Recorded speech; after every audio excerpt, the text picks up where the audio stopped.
So Argo will introduce the moderators from the European side, and I will introduce our moderators for the Hong Kong side.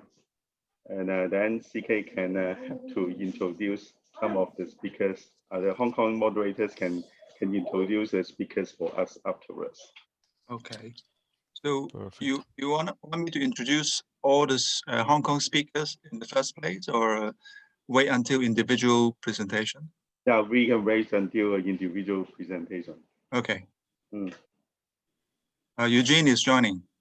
Yeah, okay, yeah, that's good. So we are nice. Complete.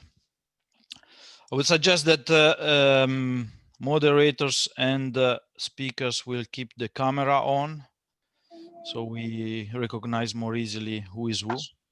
And the others, by now, they are all with the camera off, and that's good. Should keep it like this. I think it's easier for us to work like this. Eugene is here. Hi, Eugene. Hello. Hi. Hello.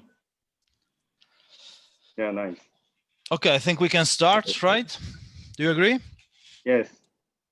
Okay, So, okay, let me share my, okay, that's okay, so good morning, everybody. Good afternoon for Europe. Good evening for Hong Kong. Big pleasure to be here with a group of friends. Today will be we call it Euro Hong Kong CTO Smackdown. Is the first and hopefully not the last of this series.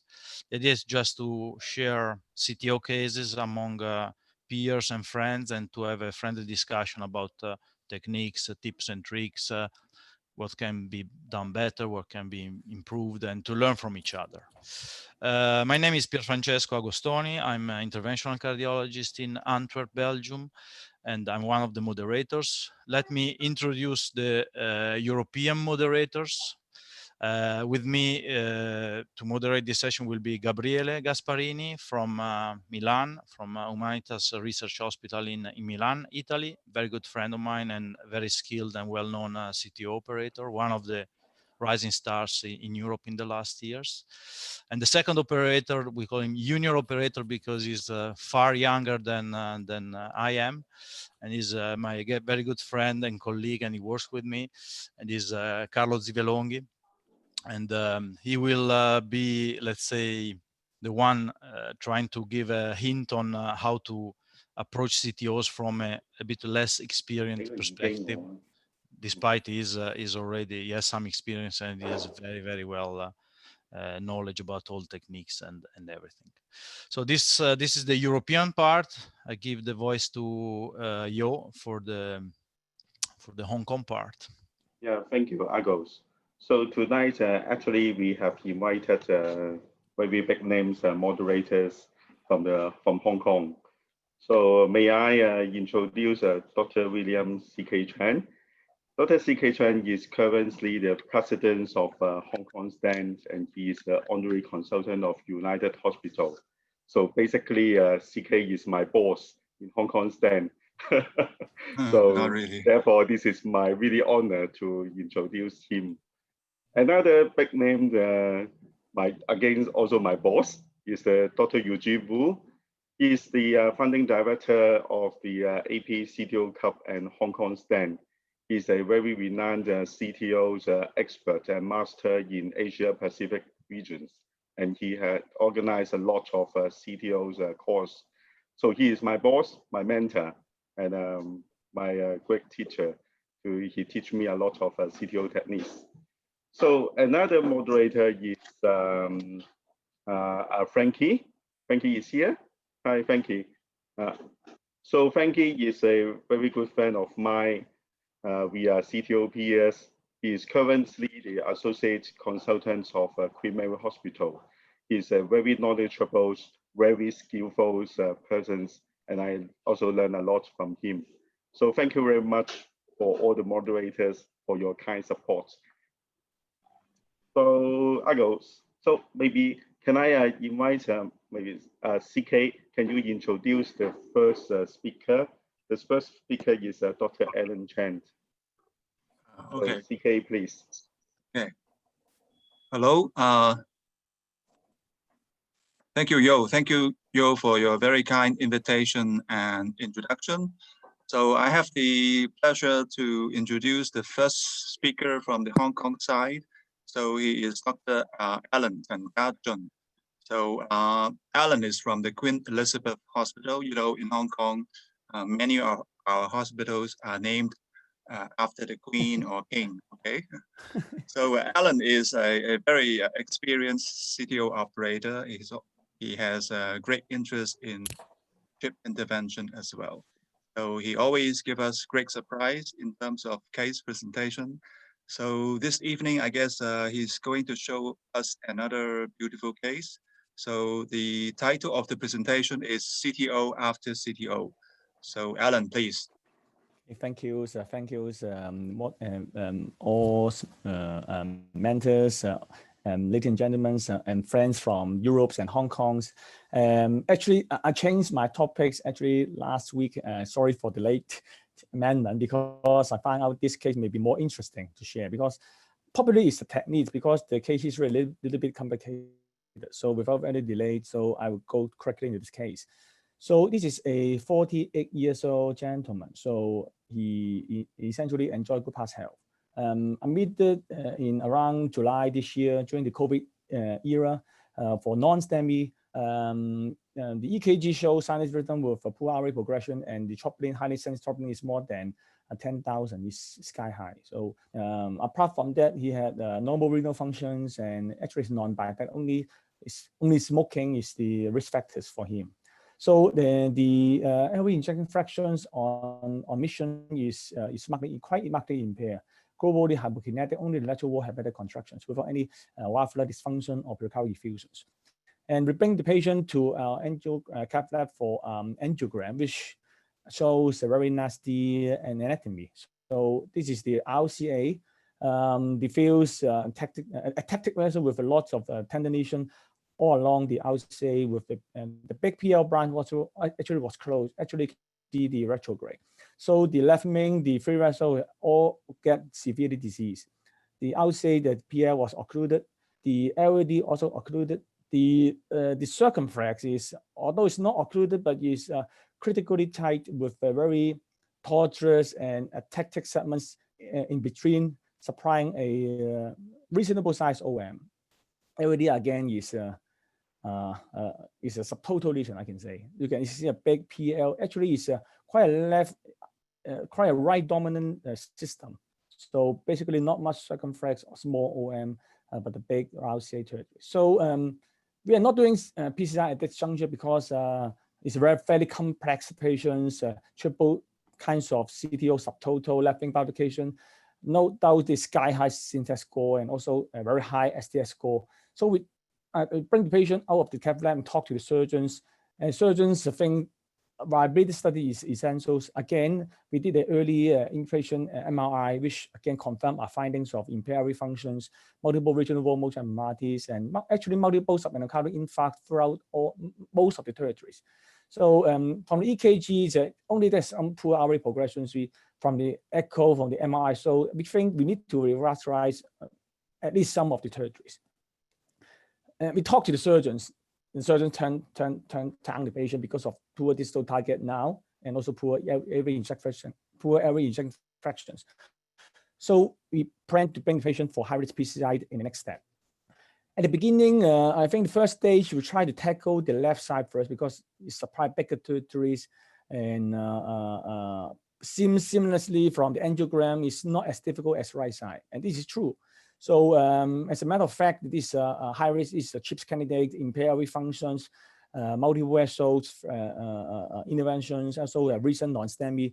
So we need to have some support. So we put in impaired CP, and nowadays we all use single access techniques to put in the one of the catheters to the coronary, and then in case for CTO, we put another sheath through the contractile side for contractile framework access for bilateral injections.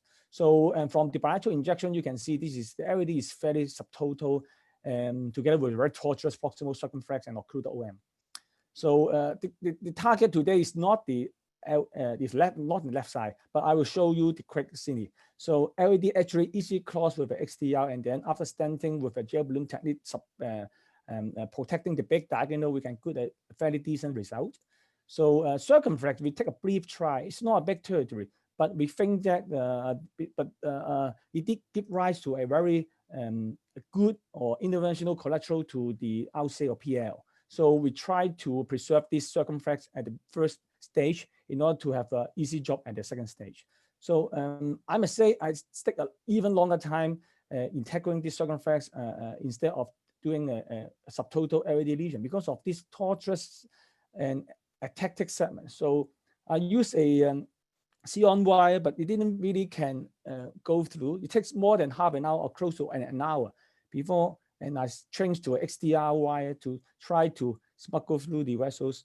You can see at the final juncture, I don't know how, but this is not a bad, unfortunate, it's not a bad day. I have some luck. You can see my wire actually, when I try drill very cautiously in order to avoiding dissecting the atactic segments as well as tortuous vessels. And finally, the wire goes, jump through the atactic segment to the distal vessel. Here we go. And the subsequent step, wiring is not difficult. So this is not a big surgery. I would try to take a little bit further to see whether I can open the OM, although it's not a big size. I tell you, it's not succeed, but I will show you some what I did. I used some IFAs to locate the origin because of the ambiguous cause, XDR, and then you'll be free to try to puncture the ostium of the OM, which is quite a bit ambiguous, can only be delineated by the IFAs. You use a dual lumen catheter, the circuit, to try to puncture it. Again, it's not really successful.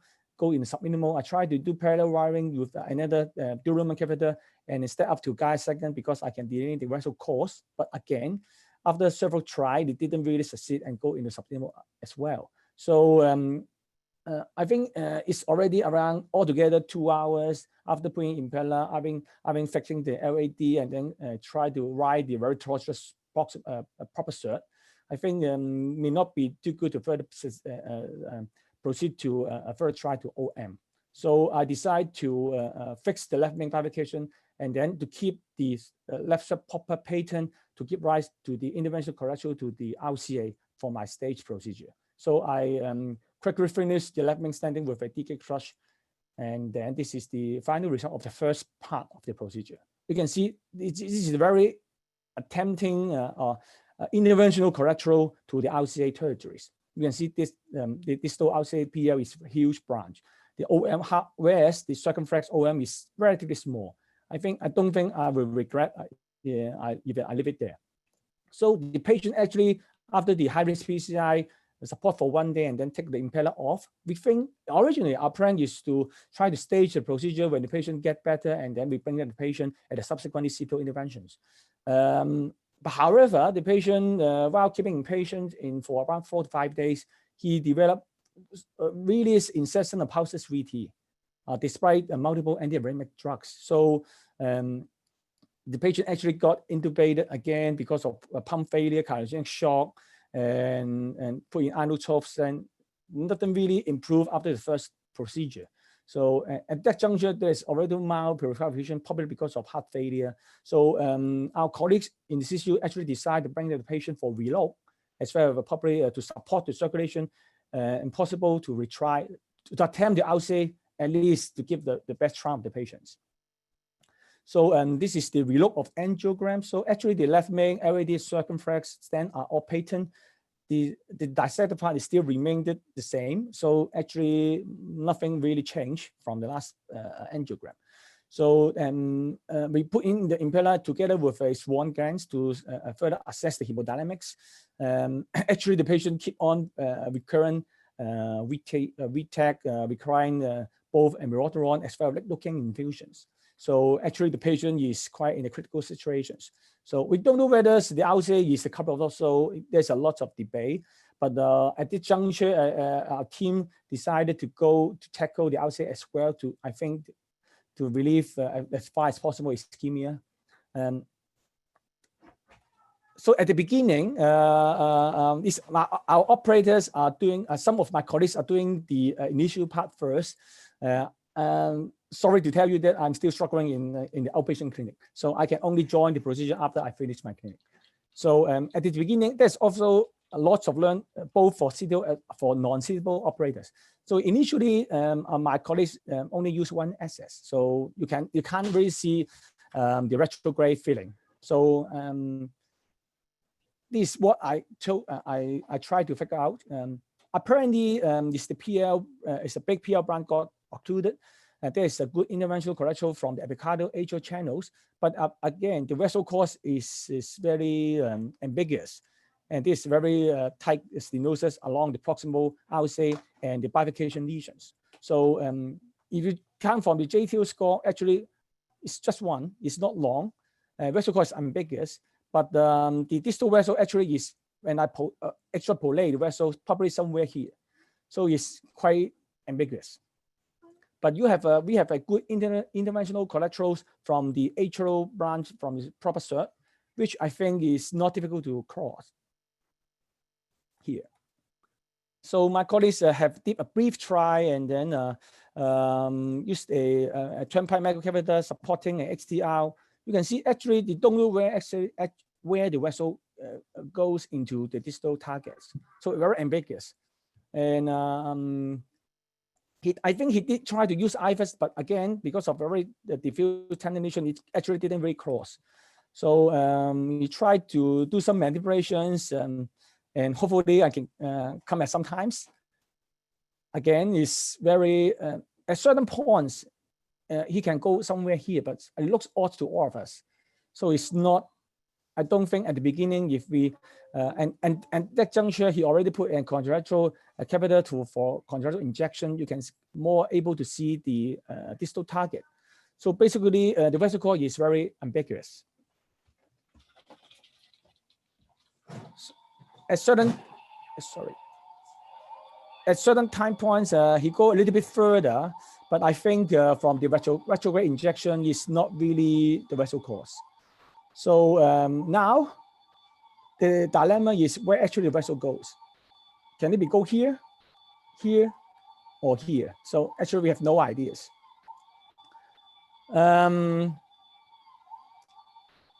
This is the time points. Then I finished my clinic and then I joined the procedure.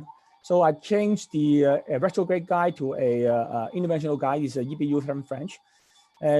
Quickly tried to enter the, because I think he had a reasonable try in the antegrade. So I think there's no more way to try the antegrade approach. So for the retrograde channel, I used a floppy wire to enter the epicardial atrial channel, and then give a tip injection. This is actually is a fairly decent interventional one. Use a 003 wire, and then didn't really take long, and it goes through to the PL. This is where we go, and the turnpike LP actually can go fairly distal, and I did a tip injection, which shows against very ambiguous course. The floppy wire actually didn't really go. So I used a XTR wire to try to track any micro channels, and you can see can go beyond the proximal tortuosity. And actually it can delineate the vessel course. Now, I think the vessel course is more able to better delineate from here. Sorry.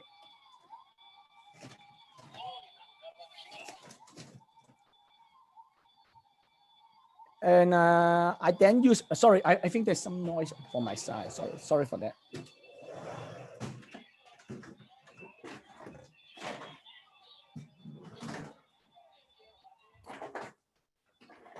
Sorry for the background noise. So I use, at that juncture, I think I can clearly see where probably the vessel goes. So I go back to my antegrade, use the XDR wire to try to follow the possible path. You can see it's become 2 points almost kissing. Check the contralateral wheels, and I think I'm in the right course. So the retrograde wire actually I further advance and goes close to the distal RCA. But at the juncture, because of the acute bend, the XCR cannot really negotiate beyond the distal RCA proximally. And because there's multiple tendon lesion, I tried to open up the distal right and then put an IFAS to see where we are. You can see my wire actually, this is the retrograde wire actually enter into the proximal segments of the CTO. It's actually gone through the CTO already. But the problem is that the acute band, as well as the diffuse tendon lesion in the distal right. So what I did is use a 2O balloon to crack the proximal lesion further open before I advance my XDR wire further up to the distal right. Again, this critical lesion more proximal. So I think at certain juncture, I stuck over there. This is where this is the furthest position I can go. And however, I can't really track my microcatheter beyond that tall stress segments, despite using a strong guide. There's a lot of options you can use. You can use anti-grade, retrograde anchoring. You can change to a guide extensions, etc., etc.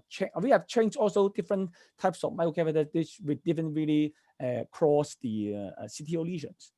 So what I did, because my wire is already in distal right, so I may use this as a facilitated by means of proximal anchoring.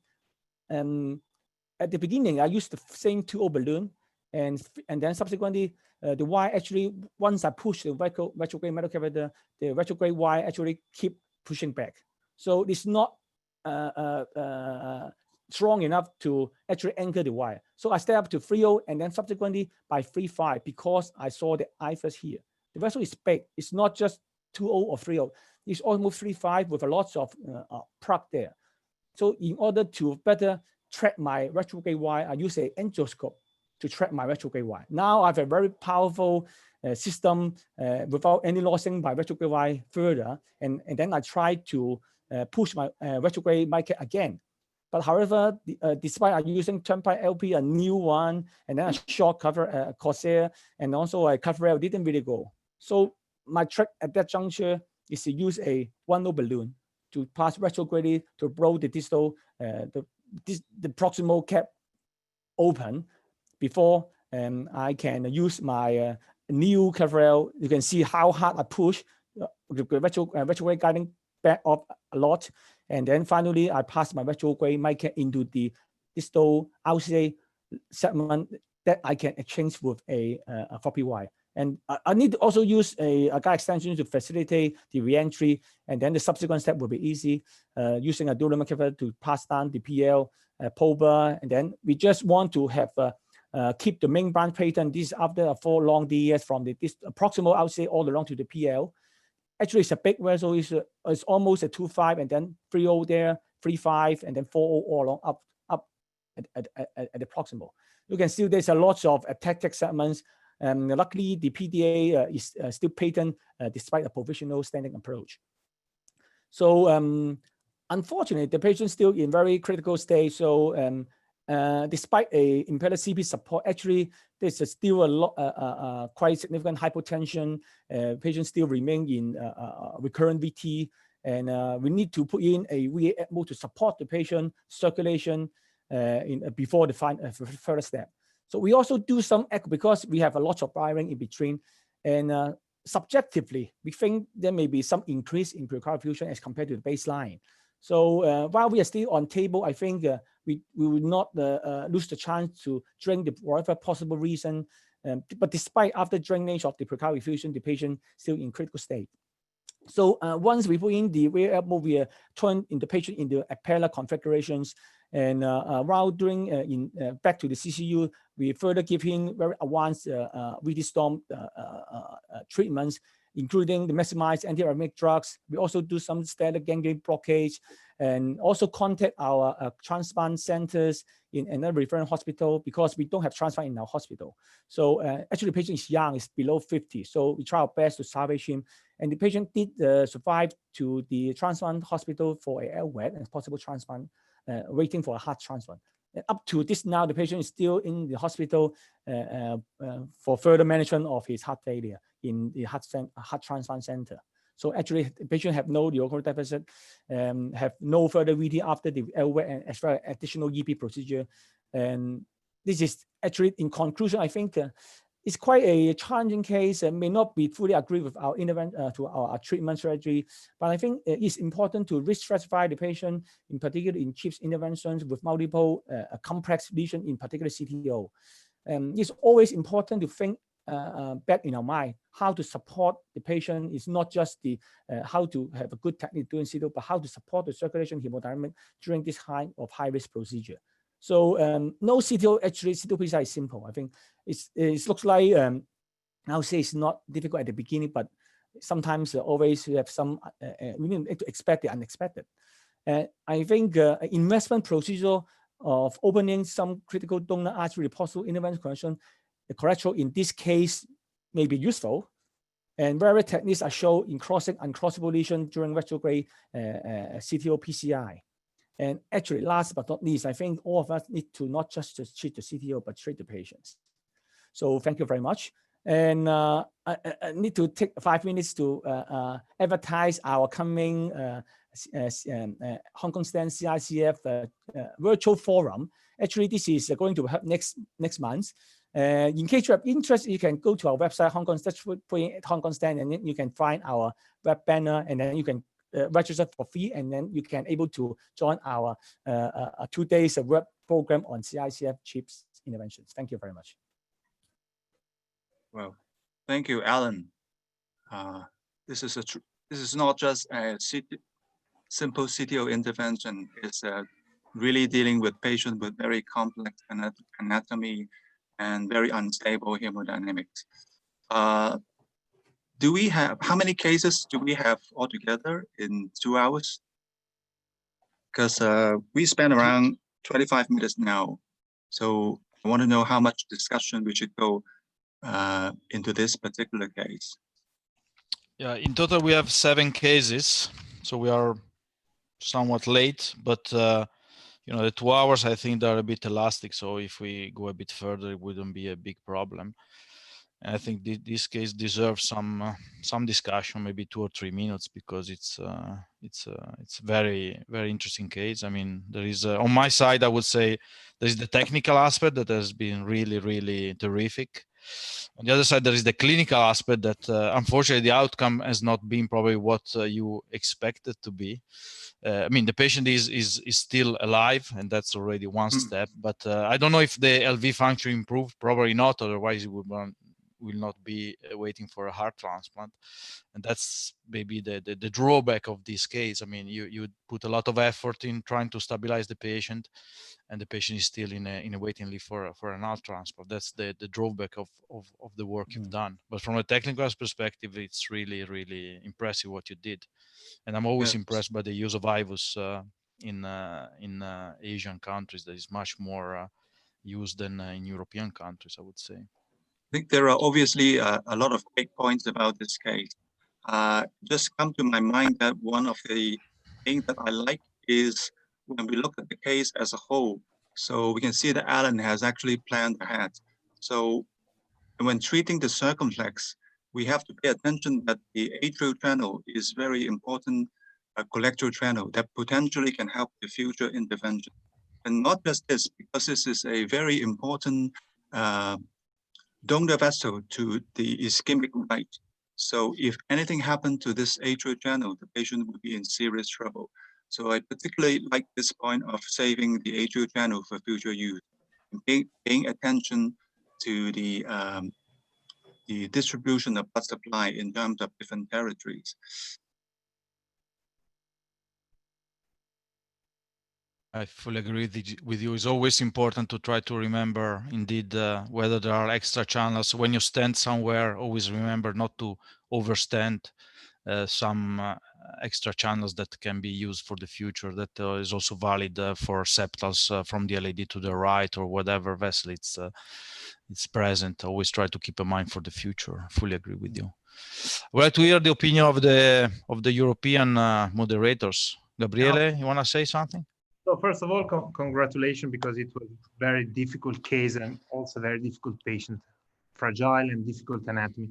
But I would like to ask you, what was the reason why during the first procedure you say that the crossing of the LAD was quite quickly because of subocclusion?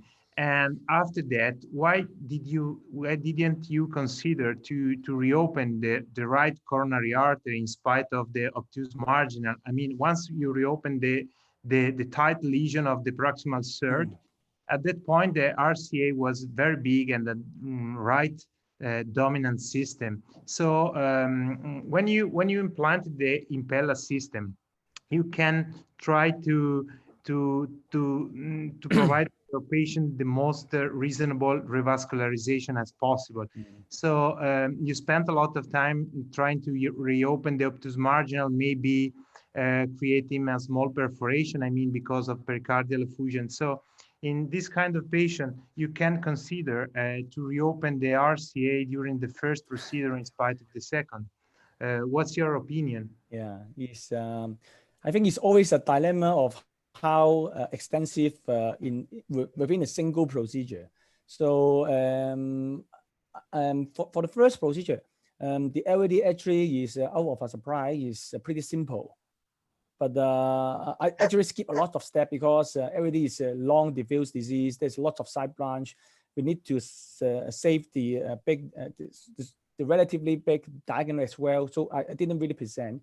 So after the opening of the LAD as well as the circumference and do a bifurcation stenting, we already, I think the contrast low, the radiation all take into account before tackling triple CTO in a single settings. I think otherwise you give tons of contrast and then also risk the patient of radiation injury and to the physician. I think probably, and I anticipate RCA will not be that simple because at the end you need to cross the epicardial channels.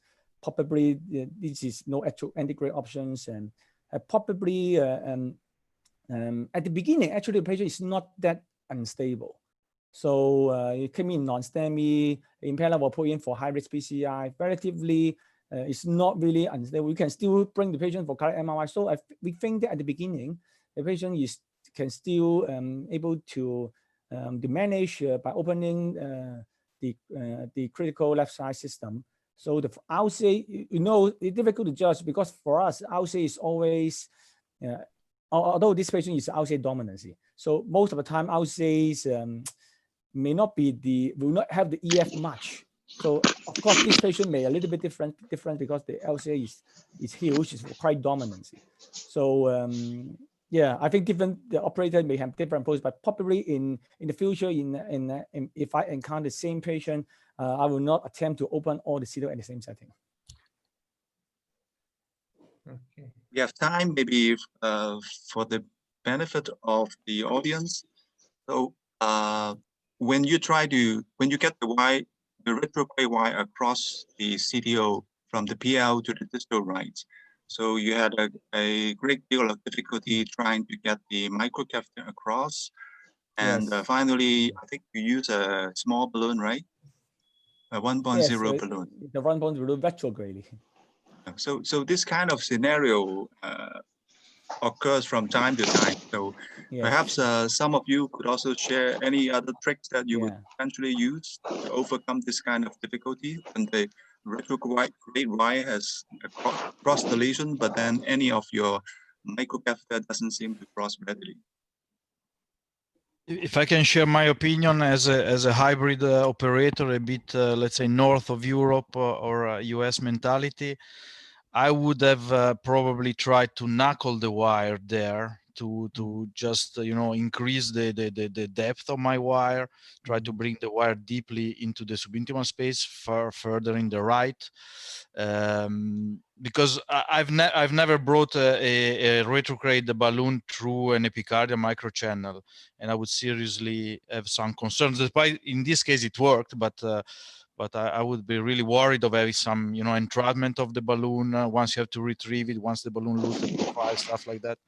So I think I would have more switched to a knuckle procedure to just try to increase the strength of the wire and hopefully then be able to bring down the microcatheter. Maybe it wouldn't work. I'm not sure, but I think a retrograde balloon to an epicardial microchannel is something that should be done with all the precautions of the case.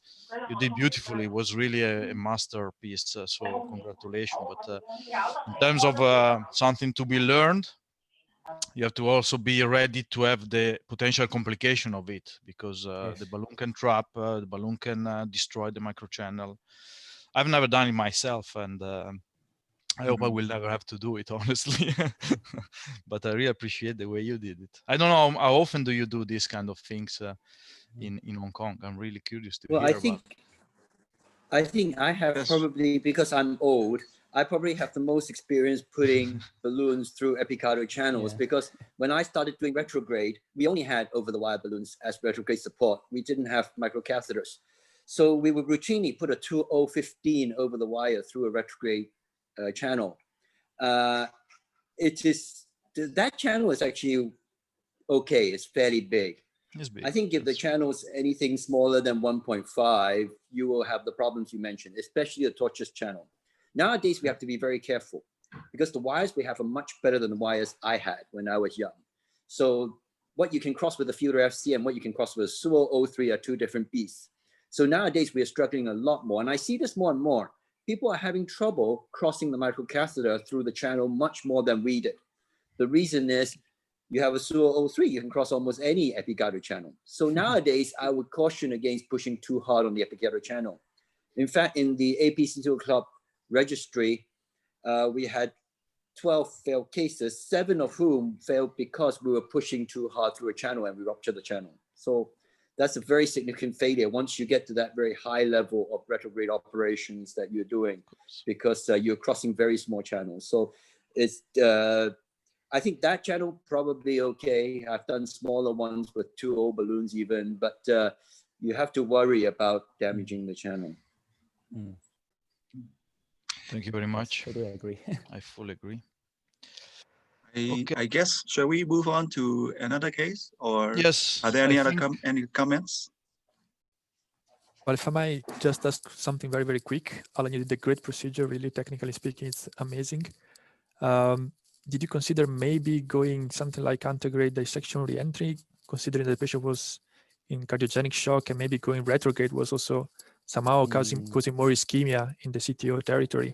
And I'm not 100% sure because I had some connection issue at the beginning, but I had the feeling that the landing zone was somehow good, maybe also for IVUS guided reentry or crossburst reentry. What is your feeling about it? Did you consider as an option, maybe bail out or as an alternative? But for this anatomy, I think if you use ADR, I think probably you will lost the PDA. So, and I think we have good interventional collaterals there. So ADR probably for that kinds of tortuosity, I think even we knuckle down, we're a little bit worried because of the very odd, because of course, knuckle will follow the vessel course, but if you don't know vessel course at the beginning, so you will be a little bit worried when you go to that odd angulations. I think may not all, as far at least I'm not have the confidence in using that sort of ADR in that sort of anatomy. Maybe Eugene will try this as well. I don't know, not for me. Okay, thank you. I think from a hemodynamic point of view, this patient has very poor reserve. So I think it's a good idea to preserve as many of the branches as possible. So I do agree that perhaps ADR in this particular case may not be the thing that I would try. Yeah, I totally agree with this consideration, because this is a very fragile patient. So you have to preserve as many branches as possible. So with the ADR is not really the best choice. And I completely agree with your strategy in order to achieve more conservative true crossing. Yeah, absolutely. Maybe during the first procedure, the patient lost some diagonal branches or some septal, and he suffered from ischemia during the few following days. So maybe because I skipped quite a lot, because you can see the LAD actually is a large vessel of multiple branch. We already keep some of the key diagonal by some maneuvers. At least we're not really losing a huge branch. Yeah, absolutely agree. Shall we move on to the next case to be fair for the rest of the speakers? Yes, so let me introduce Juan Iglesias. He's from Geneva in Switzerland. in the mountains. So his case, the title is "Too Many CTOs for a Single Man." So sounds something similar to the case we just saw. So I'm looking forward to the case. Juan, please go ahead. Thank you very much. Good afternoon, everybody. Just make sure you can see my screen. Can you see my screen? Yeah. Yeah. Yes. Yeah? Great. So thanks, Igo, for the kind introduction, and good afternoon, everybody. It's my great pleasure and honor to attend this meeting. And I think that I assume that most of the audience is made of expert CTO operators, and probably my colleagues, as we have seen in the previous case, will show very challenging and technical cases. So that's why I just wanted humbly to present our case that we made at our institution to remind you and everybody, maybe the audience, about some challenges that we are still facing in the CTO field, and go back some fundamental basics. So I have no conflicts of interest. So the case is a 56-year-old man with diabetes, hypertension, high cholesterol, active smoker, and he presented to our institution 2 years ago for a de novo episode of typical chest pain at rest. The ECG showed a TIVO inversion in the inferior leads. The cardiac biomarkers were elevated, and the echocardiogram showed poor LV function with an ejection fraction of 35%, with anterior apical and inferior akinesia. So it came to cath lab at that time, and the case was performed by one of my colleagues for a non-STEMI, and this was the angiogram. As you can see here, there was a quite long proximal LAD CTO with a GCTO score of 2 based on calcium and length. And on the circ, you can see here there was an intermediate grade proximal circumflex and OM1 stenosis. This is the right coronary angiogram, and as you can see here, there was an OCL PDA subocclusion with a TME grade 2 flow and intermediate mid-RCA and PLV stenosis. So based on the angiogram and the clinical presentation, my colleague felt that the culprit was the PDA. And at that point, I would, maybe we don't have time for that, but I think it's important here to consider what could be the revascularization strategy for this young patient with diabetes. Would it be CABG in view of the 3-vessel disease? Would somebody consider PCI to the PDA and a non-invasive assessment for viability and ischemia for the LAD and circ? PCI to the PDA and staged PCI to the circumflex and non-invasive assessment for the LAD? Or would somebody consider PCI to the PDA and stage CTO PCI to the LAD? So this maybe would not have been my personal choice, but my colleague went on to proceed with an ad hoc PCI to the PDA.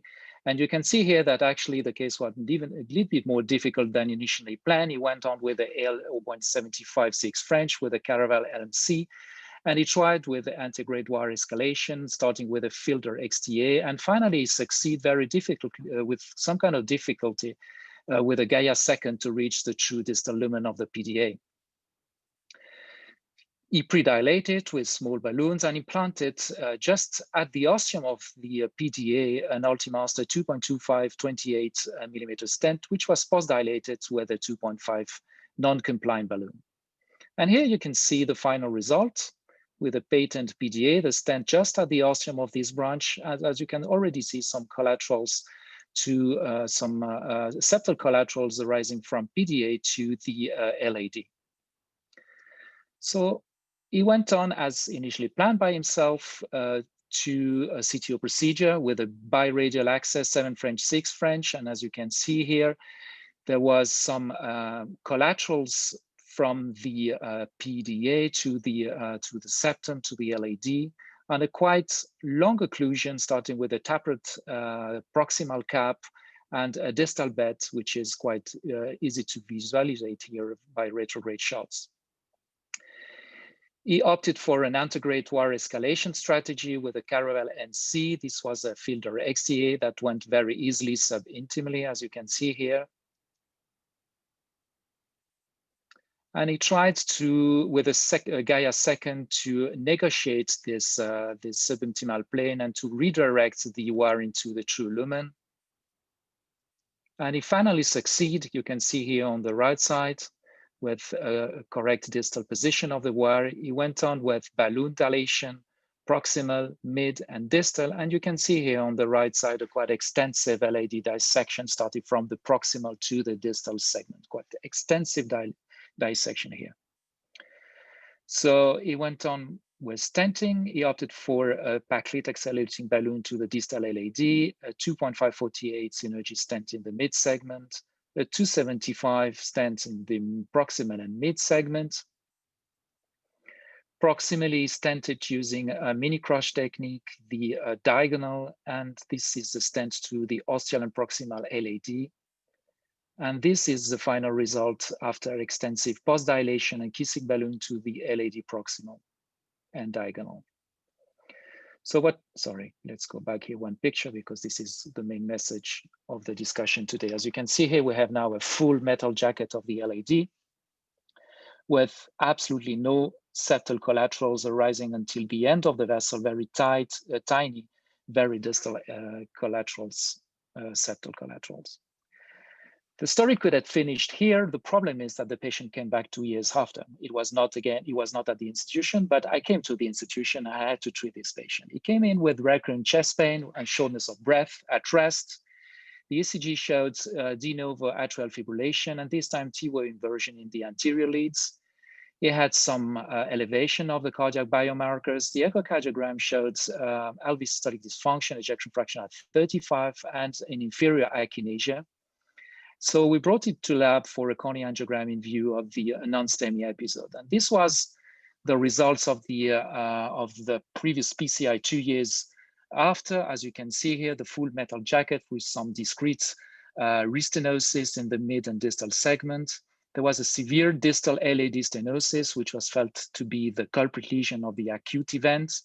Still some severe disease on the circumflex and OM branch, and CTO of the mid RCA with EPSI collaterals arising from a proximal branch to the PLV and ostial in-stent restenosis, or CTO, at the osteomer of the PDA. So this time I had to discuss with myself and my colleagues about what could be the best revascularization strategy in view of the previous extensive stenting of the LAD. Should this patient be considered for medical management? He was quite young, 58 years old when he came back.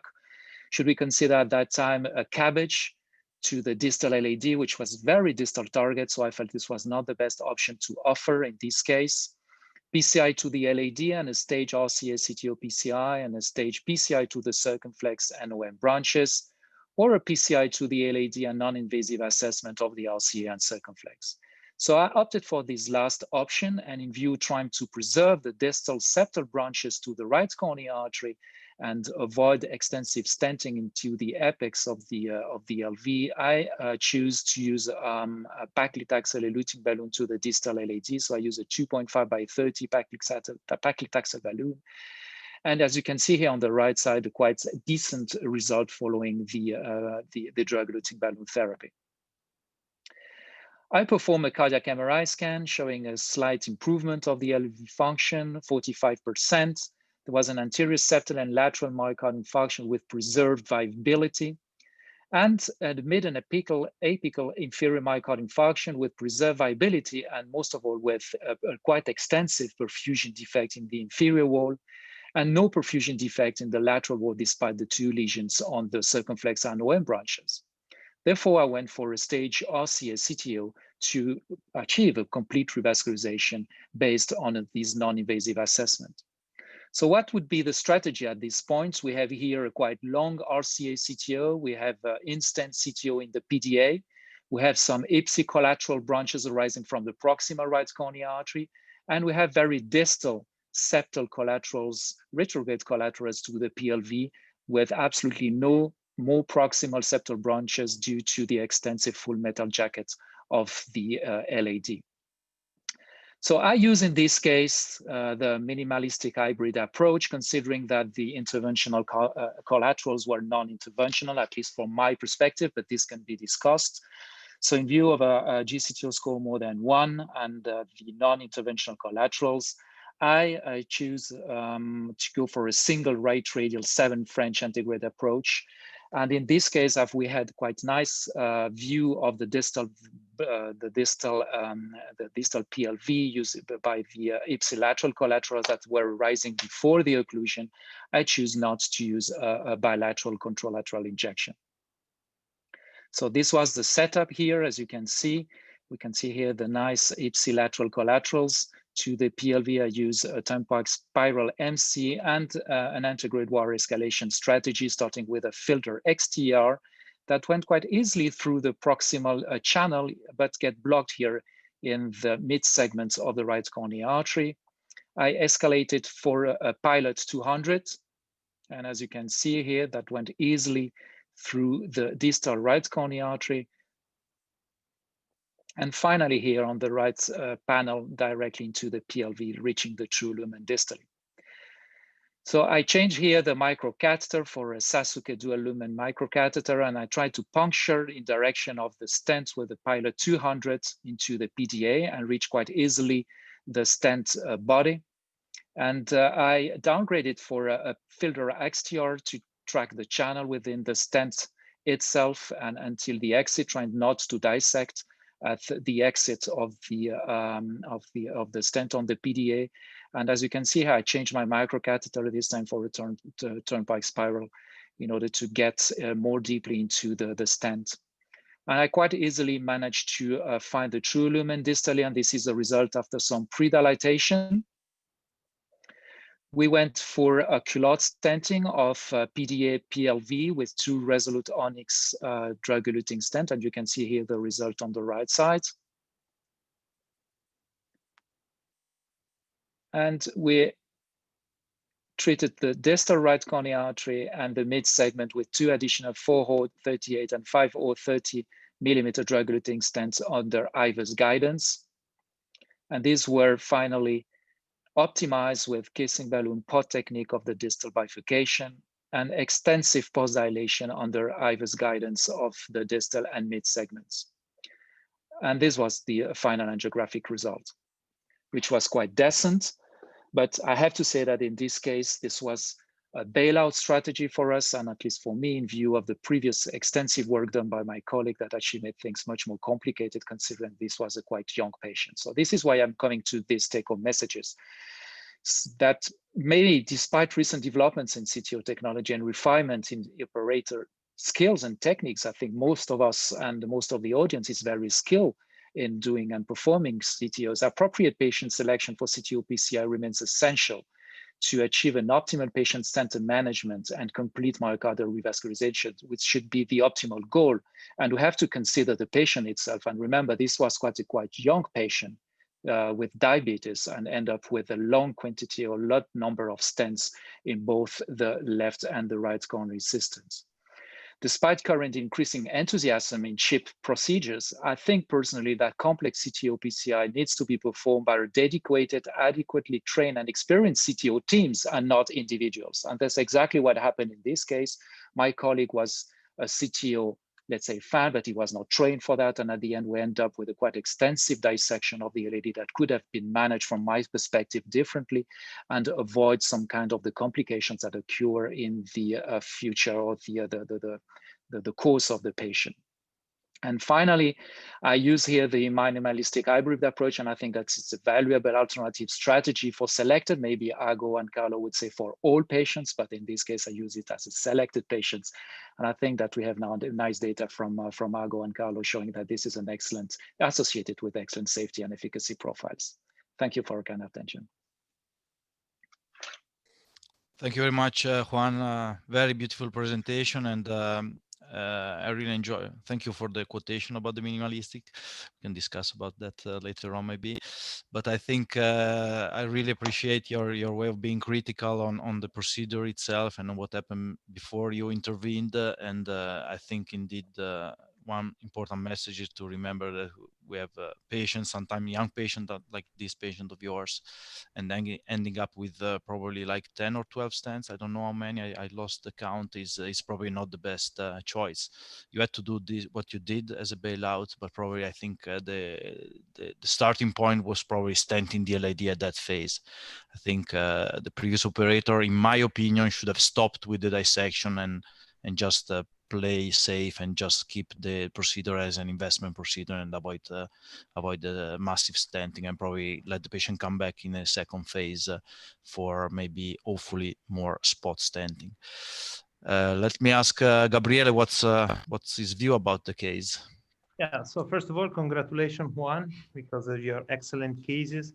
And I don't want to discuss about the strategy because you already explained us, but just a consideration, because when I was watching the case during the first procedure, I had some concerns about the size of the stent that was implanted in the PDA, and I was thinking that it was too small.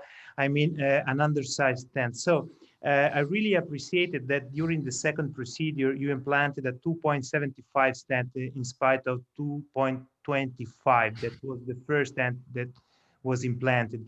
And I think that nowadays, with the new generation drug-eluting stent, one of the most frequent reasons of stent failure is that a lot of interventional cardiologists deploy undersized stent because of some fears. I don't know really why. But did you use the IVUS during the second procedure to evaluate the reason of the stent failure in the PDA, or you consider by the angel that was a bigger vessel compared to the previous evaluation? Yeah, I fully agree with you, and I think that this is an important point. It's the facts probably is not the case in Hong Kong, but maybe some centers, at least in Switzerland, or maybe in Europe, are not using intracoronary imaging as much as they should in these cases. I totally agree that this was the reason of the stent failure. We used IVUS in this case after opening the PDA, and there was two things. First, there was a protrusion of the stent into the distal RCA. I mean, this was the occlusion was ostial. So I mean, my colleague just stented, and that's sometimes like people tend to do is just to stent the ostium. But I think that all the bifurcation was diseased, and probably the stent should be expanded back into the RCA. So there was protrusion of the stent struts into the distal RCA, and the stent was clearly underexpanded and undersized. So the vessel was a 3O vessel. So you mean this is incredible in CTO cases when we are not using imaging, that we tend to undersize our stents in distal RCAs. And these are most of the patients that I'm seeing coming back to my practice because the stents get blocked again because they were undersized. Absolutely, absolutely. I think that if you spend a lot of time and a lot of research in try to reopen a CTO, it's a pity that once you recanalize the vessel, you deploy an undersized stent because of some fear. In case of that, you should use IVUS. I agree. I mean, the procedure is not finished when you get through the occlusion and open with a small balloon. I think most of the long-term results depend on the stent that you are implanting and the results of your stenting. And I absolutely agree that, I mean, I wouldn't say it's mandatory, but it's coming to price issues. But at least if you can afford it, at least in Switzerland we can, I think we should use it and try to at least optimize the results and offer these patients the same result as a surgeon could offer with the limograph. Remember, this is a young patient. If you go for a CTO or PCI, you have to offer him the same long-term results of surgery. Yeah, absolutely. It's a very good point. Can I ask you one question, Jan Peter here? What would have been your strategy if you failed with the integrated approach? Because there were not so many options, I think.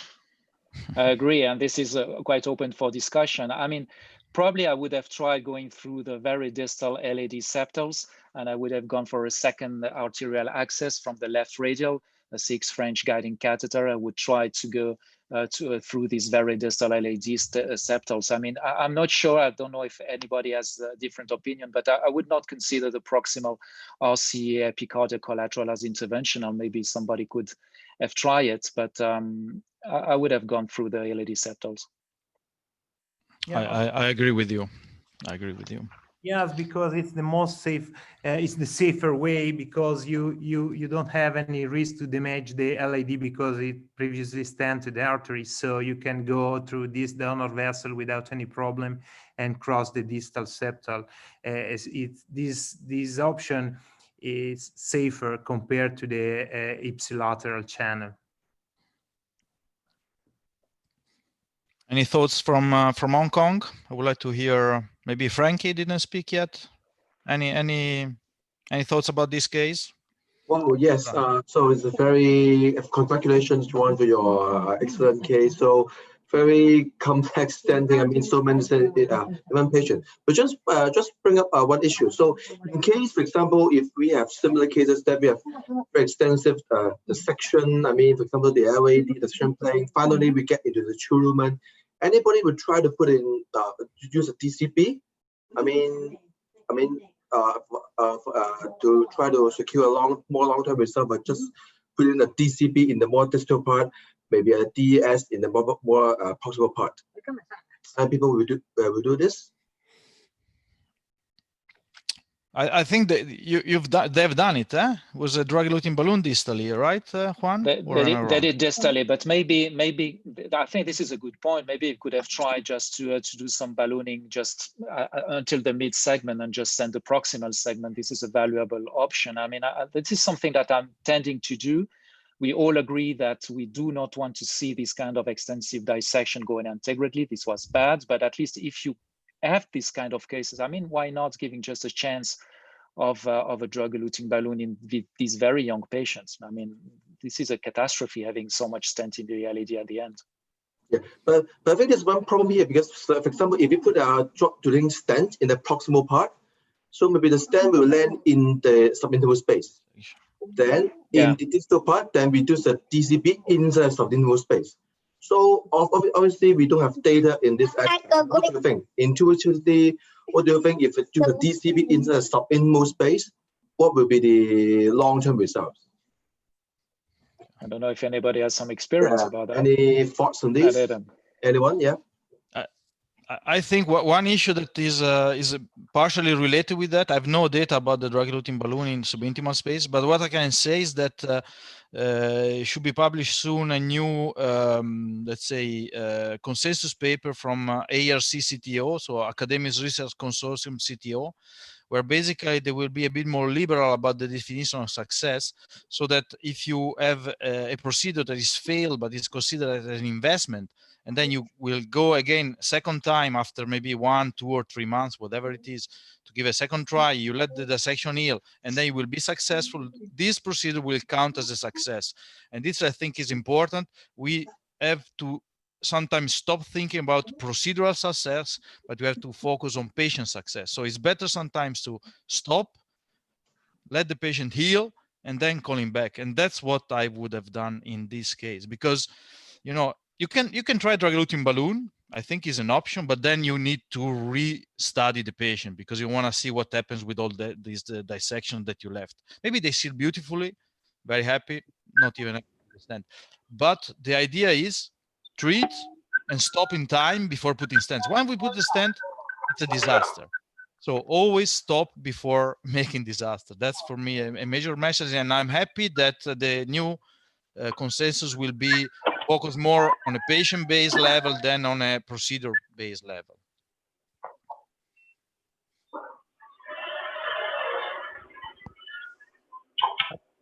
Maybe we can move on. Message to share, I think, because a lot of interventional cardiologists are performing CTO, PCI, and sometimes they imitate angiographic success. So it's a very important message to share the concept of the investment procedure and also the concept of patient success, not really angiographic or technical success. Yeah, fully agree. I give back the word to William to present the next speaker, I think. Thank you very much again, Juan. Very beautiful and interesting presentation. Or maybe we can invite perhaps Eugene. Eugene, sure. Can you have to introduce the next speaker?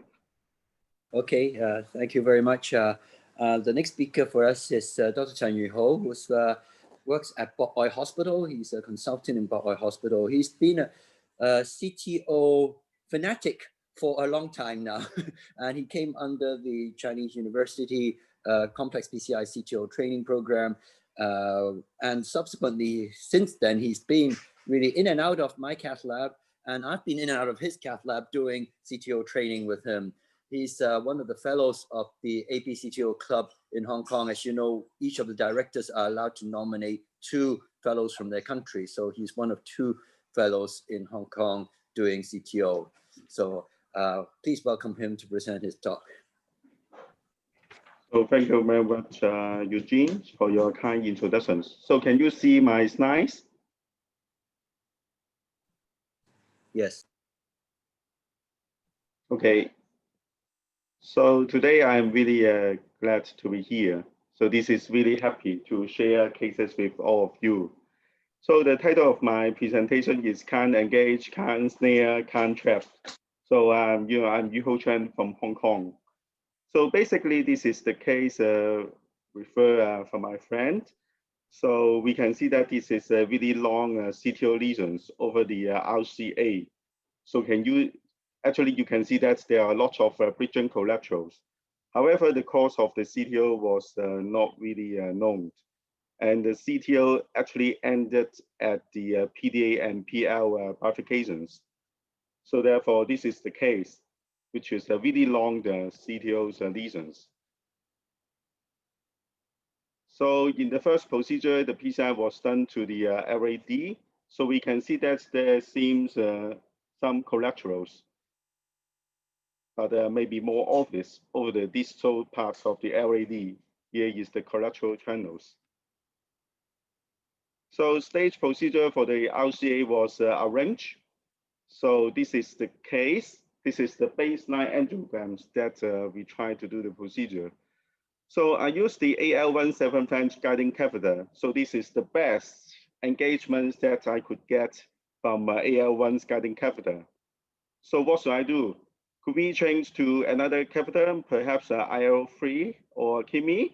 Or could we change to a left radial approach or femoral approach so that the orientation of the catheter may be different, so that it may able to make a better engagement of the RCA?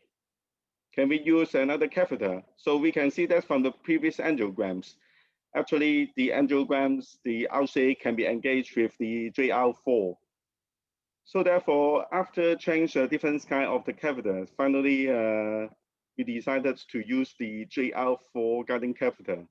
But you can see that basically the support from the JR4 is basically very poor. And worse still, you can see that I used the anchoring balloons technique, but I could not advance the two balloons. Instead, I could only advance a 1.5 15 semi-compliant balloons for the anchorings. So the anchorings backup force was really poor from the JR4. After that, I used the XT8 and tried to enter to penetrate the RCA's lesions. However, the wire stopped over the proximal part of the RCA. When I further drew the wire, actually the whole system was pushed back into aorta. Then I spent some time to engage the guiding catheter into the into the RCA again. So what should I do at this moment? Can I escalate the wire? Can I change to a more stiff wire? So at that moment, I thought about this, but with this kind of poor support from the guiding catheter, I think stepping up to a more stiff wire or with a more penetrating power may not be a good choice, because the guiding support is very bad. So therefore, the wire controls will be lost. So therefore, if I use a more stiff wire, then the chance of the wire going into the subintimal space will be higher. Can we use guide extensions, say Canada? It is a good idea, but in this case, it is not possible. And I think there may be some anomalous opening of the RCA. So therefore, even actually, I could not advance any Canada as well. If I push the Canada, then the whole system will push back into aorta, and I need to spend time to engage the RCA again. Can I use the double anchoring balloons? But this will be very clumsy. Power knuckles, I think this is for ADR technique that is very commonly used in Europe. But in this case, we can see that the distal landings is not really good for ADR. So therefore, I think power knuckles is not a good choice in this case as well. And also, we can see that we can know that actually the cause of the RCA is very ambiguous, very unclear. So therefore, at that moment, I think the best way to remove ambiguity is the retrograde approach. I tried these septo once. I tried septo 2, but it didn't work. So eventually I use these strange septo branches. So this is the suo 3 loaded on the Turnpike LP, which is my favorite. So you can see that actually the septo channels was quite tortuous. You can see that there is some bend over here, and there are lots of different kind of tiny branches over the channel as well. So this is a PDA, this is the PL branch. So you can see that basically the ride is really quite difficult to cross these channels. And to be honest, I spent perhaps 2 suos and 1 seons to cross these channels. So here, what should we do? Can we reshape the wire or shall we change the wire? I reshape the wire a little bit against still suo 3. So fortunately, the wire could be advanced into the PL just like here. So therefore, I can advance the retrograde Turnpike LP afterwards. But you can see that actually the vessel is very tortuous. So therefore, during of the microcatheter, I need to pay extra precautions, to pay extra attention on that. So after that, you can see that there is a band between the BDA and also the distal RCA. In these moments, so what wire will you choose to negotiate this kind of band? So last time we have case sharings with Dr. Alan Chan, one of the speaker, the first speaker today. He told us that Pilot 200 is a very good choice because this is a hydrophilics with blunted tip. So therefore, you can negotiate with this kind of tortuous band. Pilot 200 would be a good choice to negotiate this kind of band. So therefore, I use Pilot 200s. So however, the wire did cross the penetrate into the distal RCA, but after that, the wire could not be advanced further. So therefore, at this moment, in order to remove the ambiguity, I do the knuckle wiring technique. So therefore, we can see that the wire can grow upwards and over here. But the knuckle wire was stopped over the mid RCA because of the calcified lesions. But for this kind of achievements, I can say that with such kind of progressions, the morale of operator, that's me and my partners, would usually be improved. And because of the improvement of the morale, so therefore the integrated wiring technique will sometimes improve as well. So therefore, actually at these moments, I try to advance the integrated wire, the XT8, a little bit further. So as mentioned before, every time when I drill the XTA wire, the whole systems, the guiding catheter together with the microcatheter will slip back into aorta, and I have to engage again. So therefore, this is the evidence. So you can see that actually I try to put the wire into another conus branch to do the anchorings. And after that, the microcatheter can be advanced a little bit further, and the XTAs could advance a little bit further as well. So therefore, this is the case. I'm very lucky that the XTA could be advanced a little bit further. But I can feel less resistance over here. So therefore, this is very likely that the wire grows from true lumens, maybe over here, and then into the subintimal space. So the next question is, where should I do the reverse cut? So the gray color is indicating the positions of the integrated wire, I guess. And the orange colors indicates the positions of the retrograde wire. So therefore here, the integrated wire is very likely at the true lumens at the proximal part of the RCA.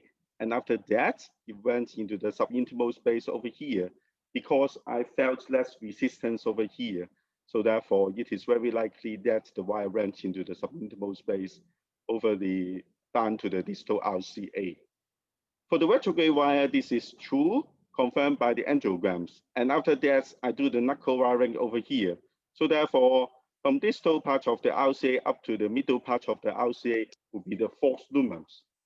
So we all know that there are 4 situations to describe the relationship between the antigrade wire and retrograde wire.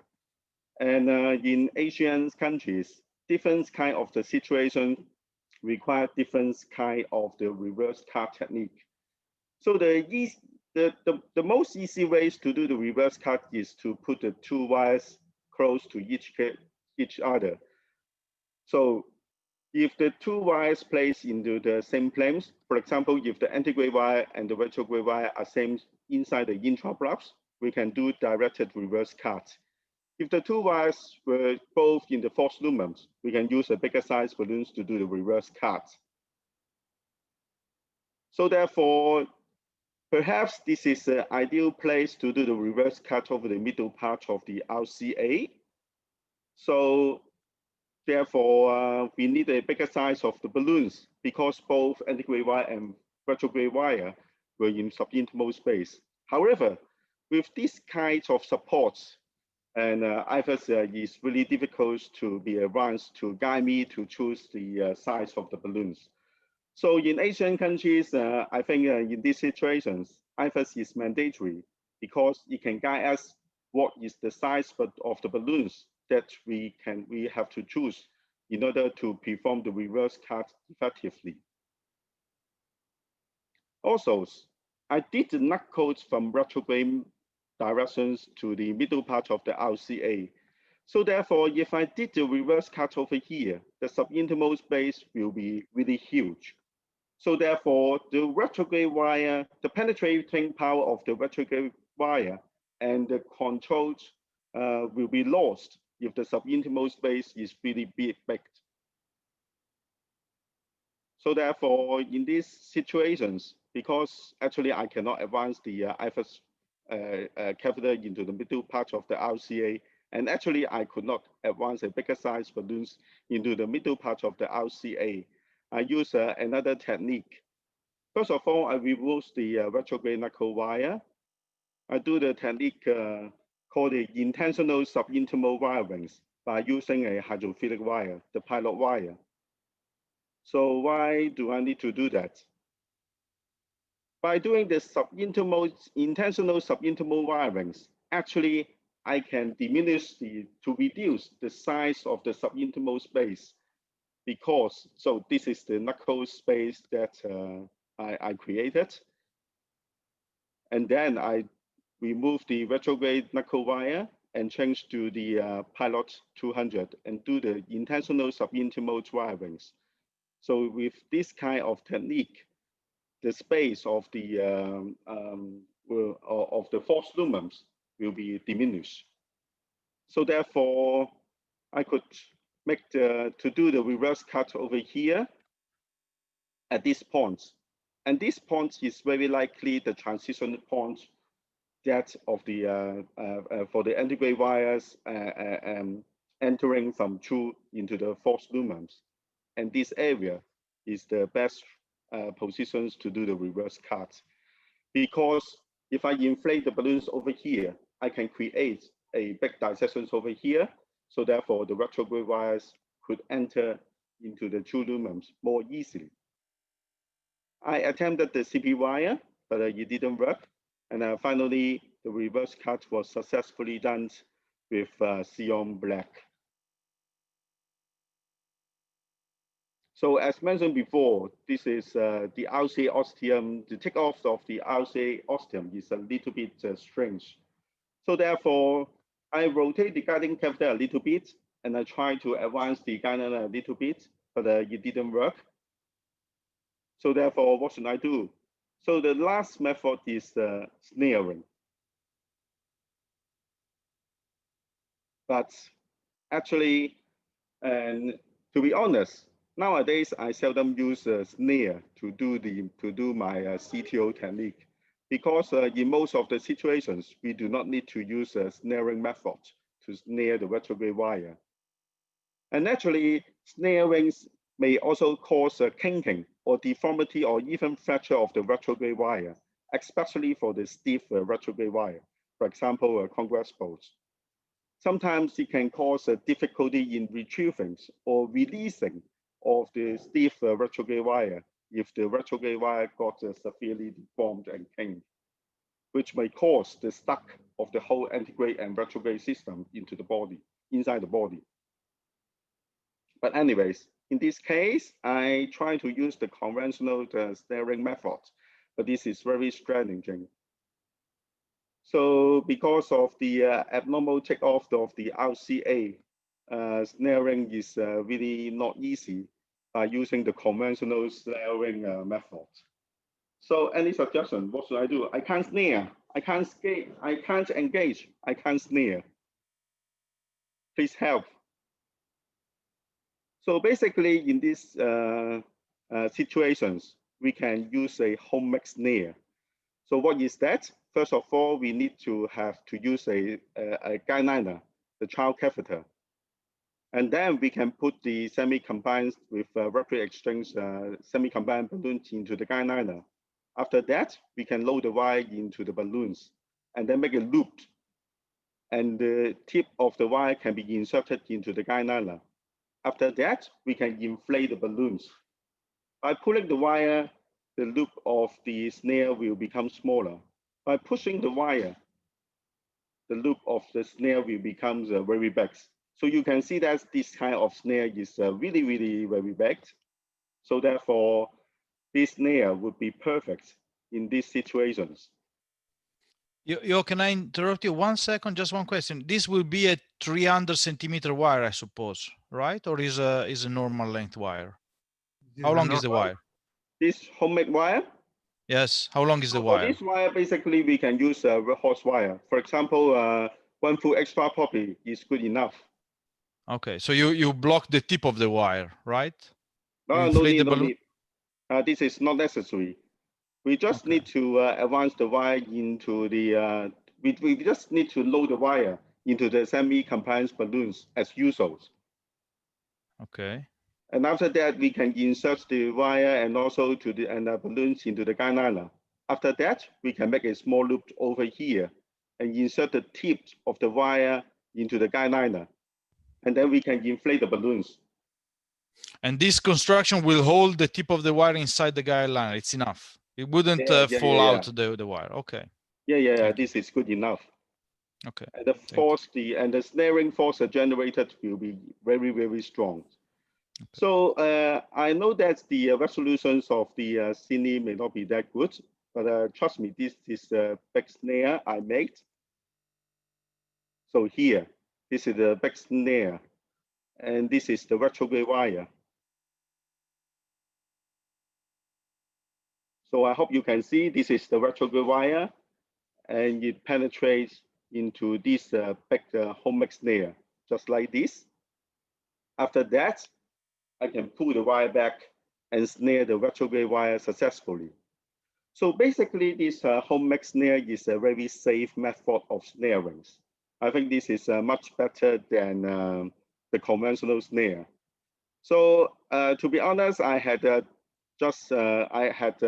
this kind of idea because Eugene showed me this method a few weeks before this procedure. So therefore, I learned from this technique from him. He showed me that. So therefore, I remember how to use. So after that, so another problem's coming. I can't trap the wire with the single trapping balloons. Why? Because there are lots of tension stored inside the catheter. And because of this kind of anomalous takeoff the RCAs, and there was difficulty of the engagements of the guiding catheter to the ostium of the RCA as well. So you can see that I try to use a single trapping balloons, and I can advance the retrograde microcatheter forwards. But once I release the trapping balloons, the microcatheter will slip back. So therefore, there may be a chance of slipping back of the microcatheter into the aorta.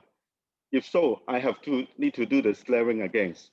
So therefore, what should I do in this kind of the situations? So basically here, I would like to introduce a novel double chopper technique. So this technique was written by my friends, Dr. Carl Chen and me 2 years ago. So what is that? What is the double chopper technique? So instead of using the single trapping balloons, we use 2 trapping balloons. So first of all, I put the 2 trapping balloons over here, and then inflate the first balloons. So therefore, the microcatheter could be advanced, and we can advance beyond the distal trapping balloons. After that, we can release the deflate the first trapper balloons and keep the second trapping balloons inflated. So therefore, you can trap the microcatheter inside the guiding catheter. After that, we can replace the retrograde wire with RG3. So just like this. Here is the first trapping balloons inflated over here. This is the second trapping balloons. So after advancements of the microcatheter, we just need to inflate the distal trapping balloons to trap the microcatheter. So after that, we deflate the proximal trapper and keep the distal trappers inflated. Then we can remove the retrograde wire and replace with RG3. So just like this. So this is the basically the safe method to do the trapping in this kind of situations. So the rest of the procedure became relatively easy. We did the IFS sky balloon length standing with 3DS. This is the final result. So this is my conclusions. So retrograde approach could be challenging with anomalous takeoff.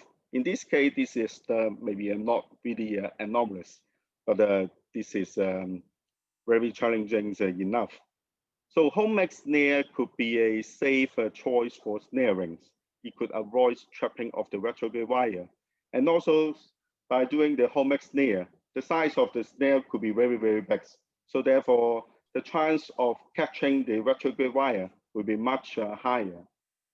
Double trapper technique is useful for a normal takeoff of the coronary vessels, especially if the guiding catheter, if there are lots of tension stored in the guiding catheter, then double trapper technique would be very useful.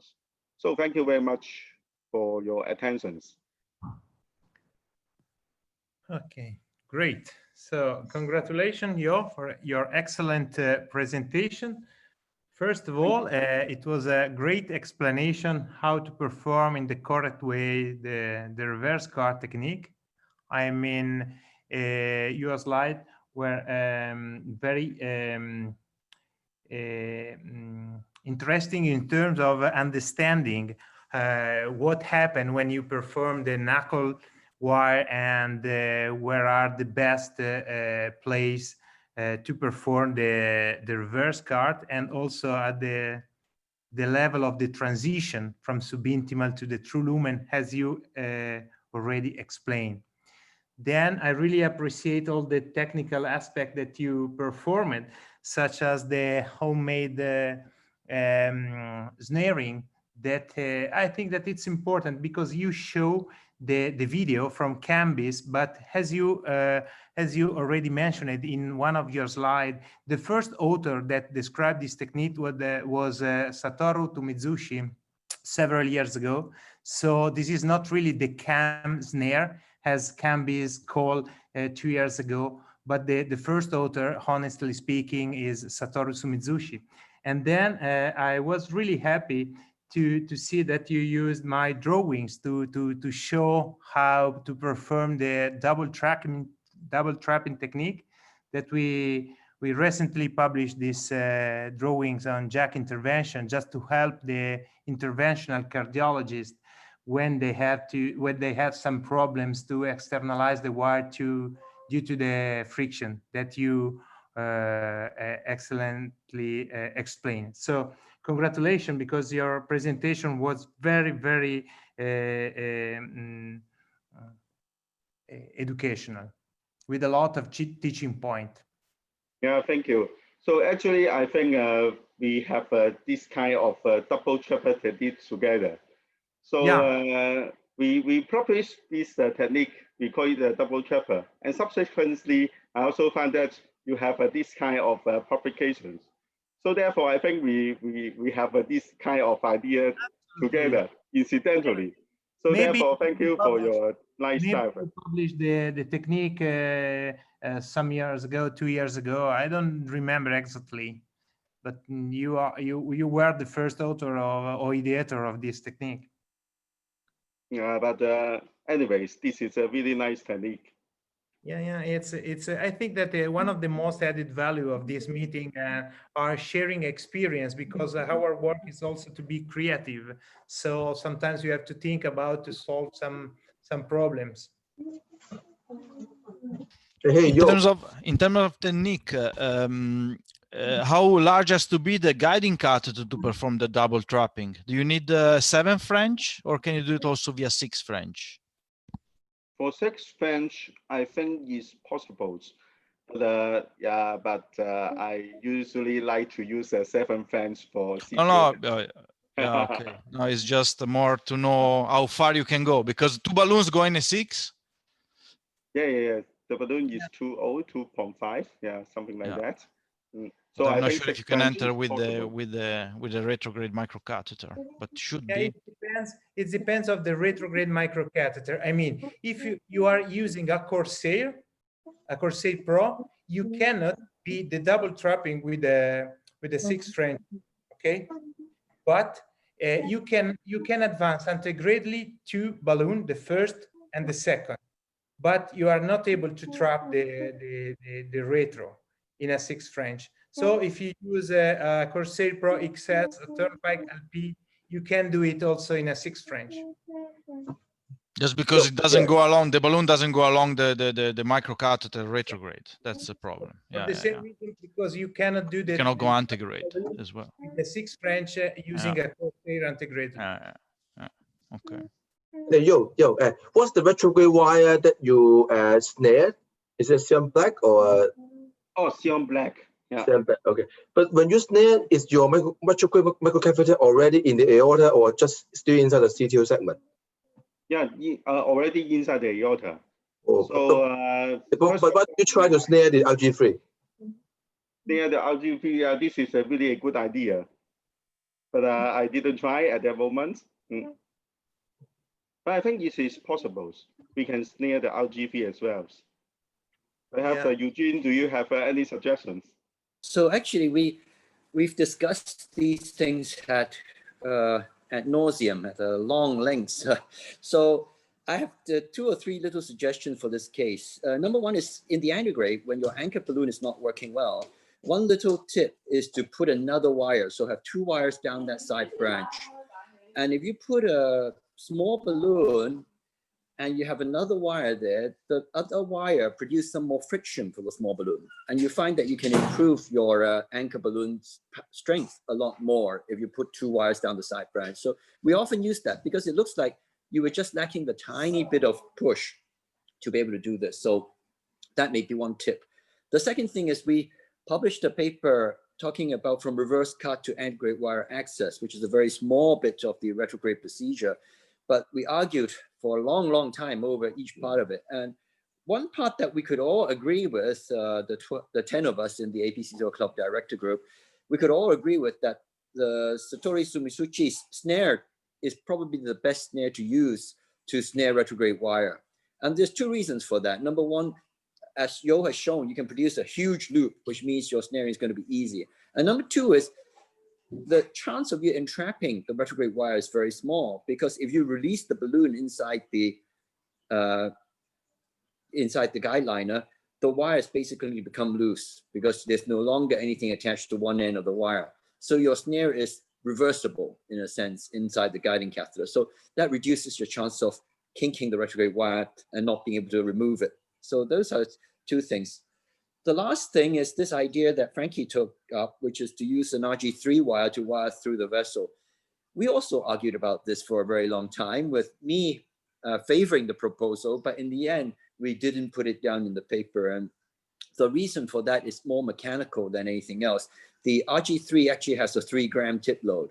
And we felt that pushing a 3-gram tip load wire through a proximal part of a vessel that's been ballooned may cause it to go subintimal and dissect. So that was the reason that we didn't propose that. I guess if your retrograde microcatheter can already get very close to the ostium of the vessel, then putting out an RG3 and snaring would be okay. But I think in the end, we settled not to put that as an option because of the tip load of the RG3. So those are my comments.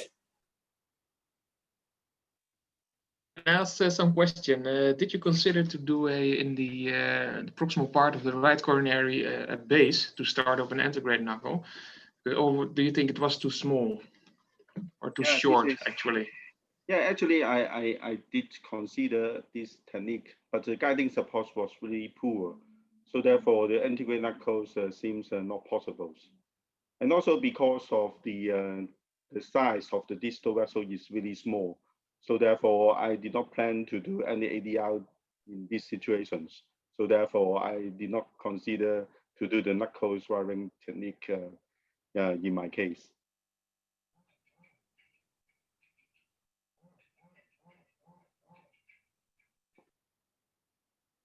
So maybe we can move on.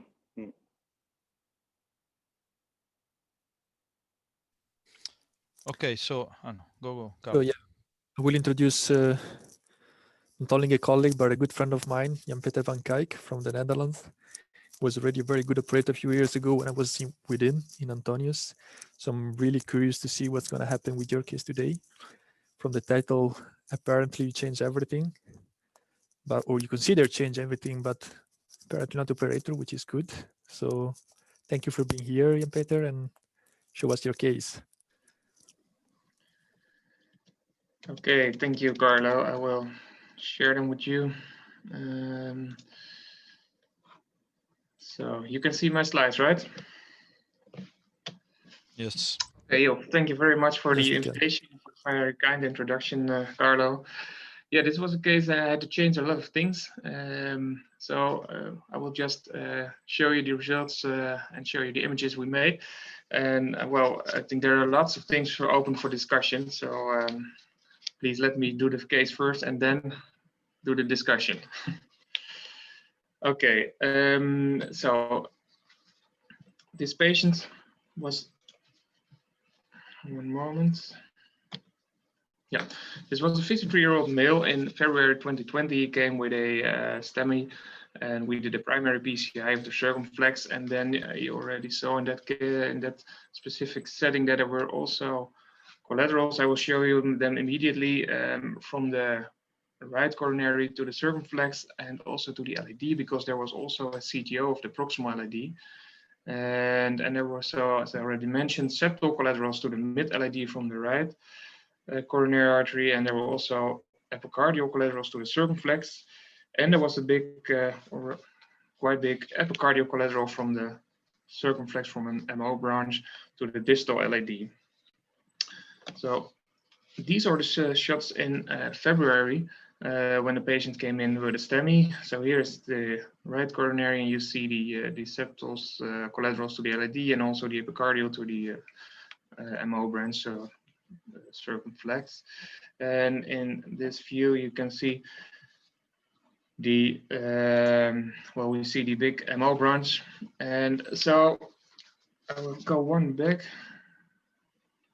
excuse me. Yeah, with this one we can see from the MO branch the epicardial collateral to the distal LAD.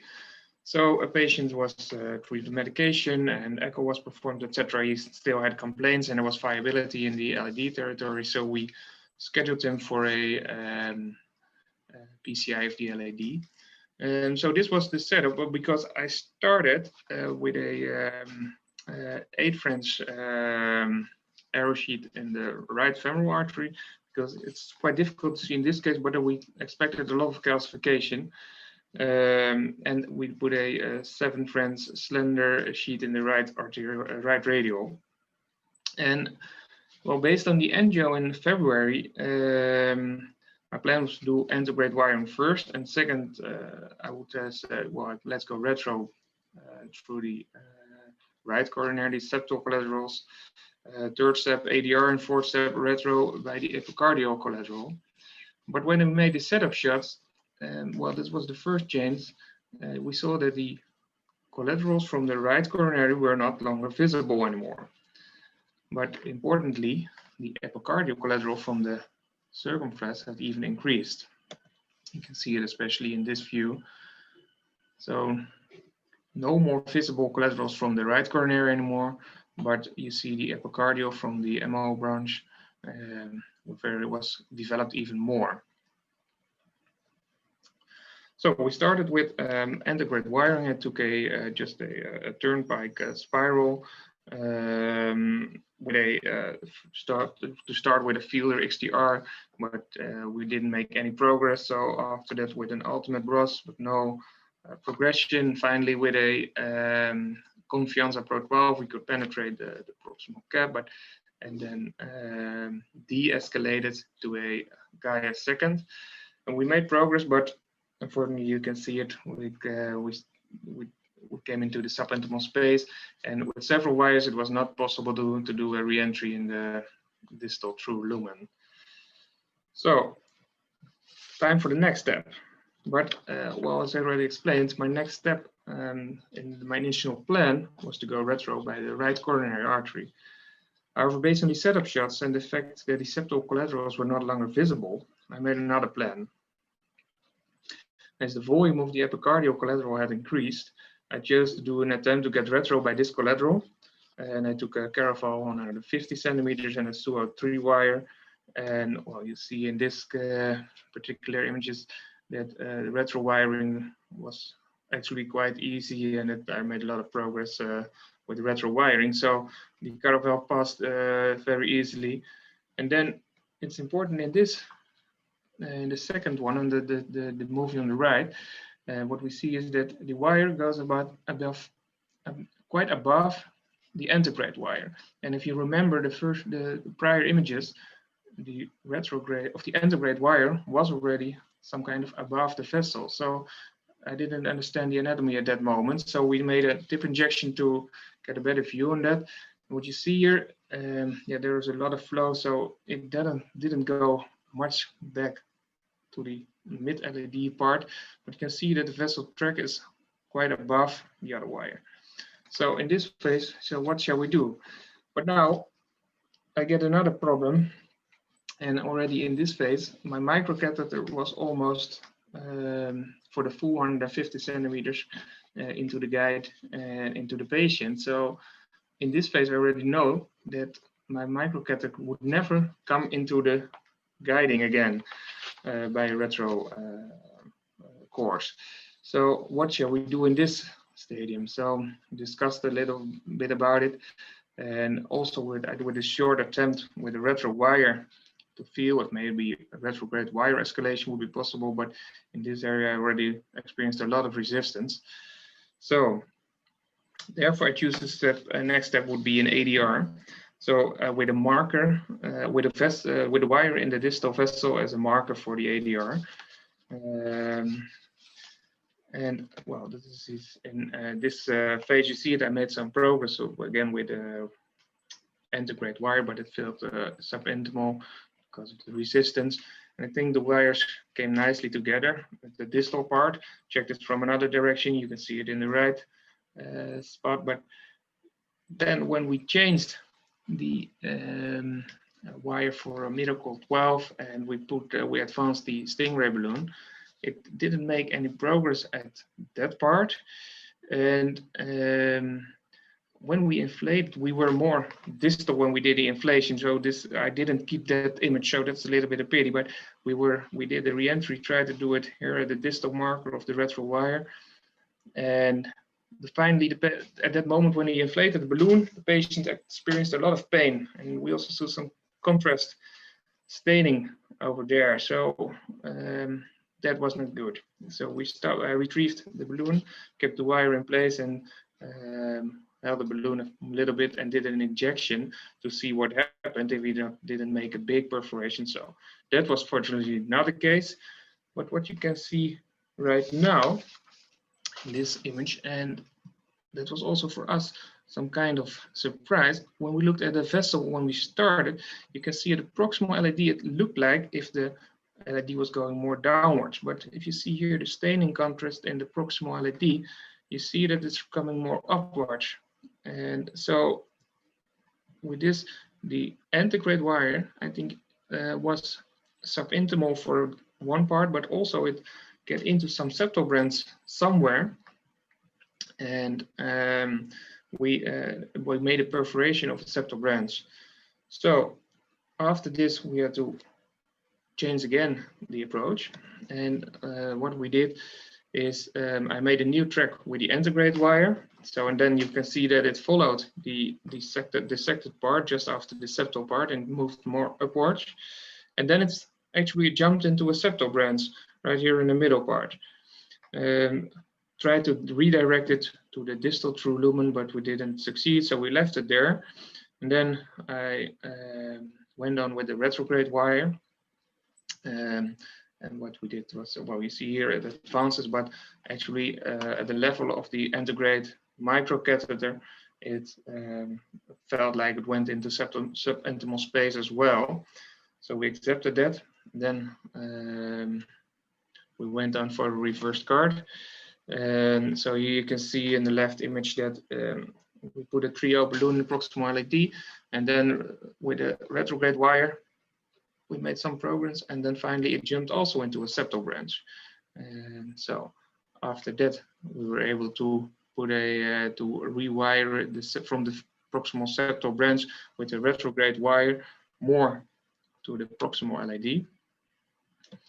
And what you see here, I removed here the antegrade wire, and the reason was because we went into the circumflex, and it felt like, and you saw that also, that it was interfering with the antegrade wire. So with the tip of the retro wire in the true lumen, I removed the antegrade wire, and then it was quite easy to wire the guiding. So, but then was the last challenge in this case was how to make your loop, because the microcatheter was too short because of the long distance with the epicardial. And well, that's one of the learning points. I took just a regular 100 centimeters guide and not a short guide, because of my initial setup was to go retro by the RCA. So we did a tip in the antegrade microcatheter and then advanced the microcatheter over the retrograde wire. And well, after that, it was just pre-dilatation, stenting, and check it with IVUS, post-dilation, etc. to get this final result. So that was my case. Thank you for your attention. Okay, John. Okay, I have some comments.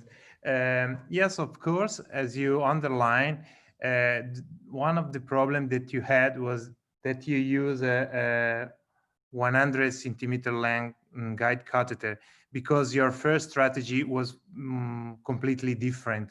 But maybe when you performed the first dual injection, at that time when you realized that there were no more septal connection, maybe before starting the antegrade attempt, you at the time you could remove and advance a shorter guide catheter.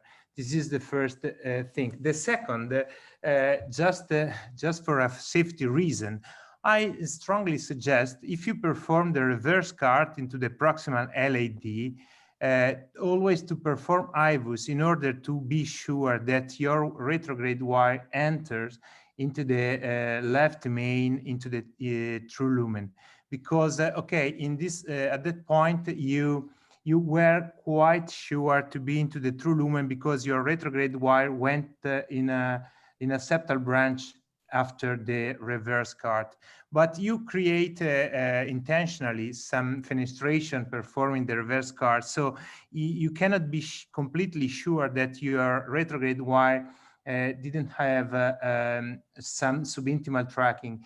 And in that case, you can close completely and acutely the circ. So I suggest that when you perform the reverse cart into the proximal LAD very close to the left main, also always to perform the IVUS, because in your case you started with the dual guide catheter, dual access, so you can perform the externalization, advancing a second guide catheter.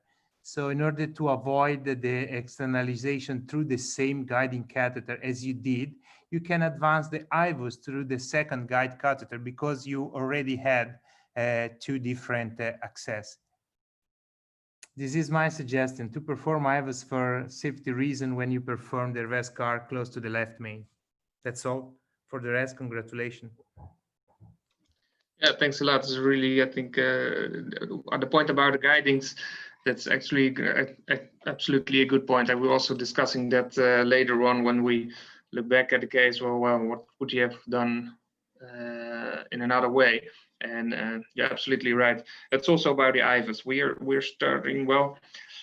Ago knows that in our center we're not really that IVUS minded, and we are increasing our experience with IVUS, and so we're putting a lot more emphasis on it. So thanks for the comments. We take that with us. I think there is some economical restraint in Belgium and in Holland that limit a bit the use of IVUS, despite it's not totally limited. We always have to kind of justify it and stuff like that. So it's difficult to use it routinely. Of course, if you don't use it routinely, automatically you have less expertise, you understand a bit less good the images, and you don't get the routine done. But the case was really great. I think a good, very good example of a full hybrid techniques performed. I just one comment is also, I think, important indeed. Once you have a patient that comes in with a STEMI, and you find as a bystander CTO, when you plan the procedure for a CTO, first thing, just redo an angio as a first step. Don't start right away with the setup, because in a lot of cases the collaterals move from one to the other. So it's always worth to re-study the patient, and only after the new angio plan the strategy. So you can go just one radial, 6 French access, and then you can decide whether to puncture the femoral 7 or 8 or whatever later on, but just one catheter to plan the strategy. Of course, there is the issue of heparin, so puncturing the femoral and the heparin is always tricky, but the point message is that sometimes you have to change the strategy based on the different collaterals. So one technique we like to use, I think this probably only happens in Asia, is to re-recruit the lost septal channels. So what you can do is you can occlude the apical channel that comes through the circumflex, and then wait for a while, and you will find that the previous septals come back. And then if you do an RCA injection, you often find these septals. And that's quite a nice way if you want to avoid an epicardial channel that's quite high risk, and if you want to go back to the septals, so you can re-recruit them. My favorite is actually to go through look at the previous angios very carefully and track in my mind where the septals go, and to go through those septals without doing re-recruitment. Because if you're doing a live case, that looks really cool. Indeed, I wonder if these vessels are always there. I think they are. So you could probably do blind wiring of the septals, and maybe you can pass them even if you don't see the connection. I think it's an interesting point. Yeah, we often have discussion about that, Ago, you and me, also about surfing in general, just to see. I was curious to hear the opinion of other big operators in case like this, or in general when you have to decide between an epicardial very clear and maybe, like in this case, big vessel as an alternative, the septals that you don't really see but maybe exist. We knew that in any case maybe they were still there. When do you decide to go for an attempt for surfing, or when do you directly go for something a little bit more risky if you want, but still as another option?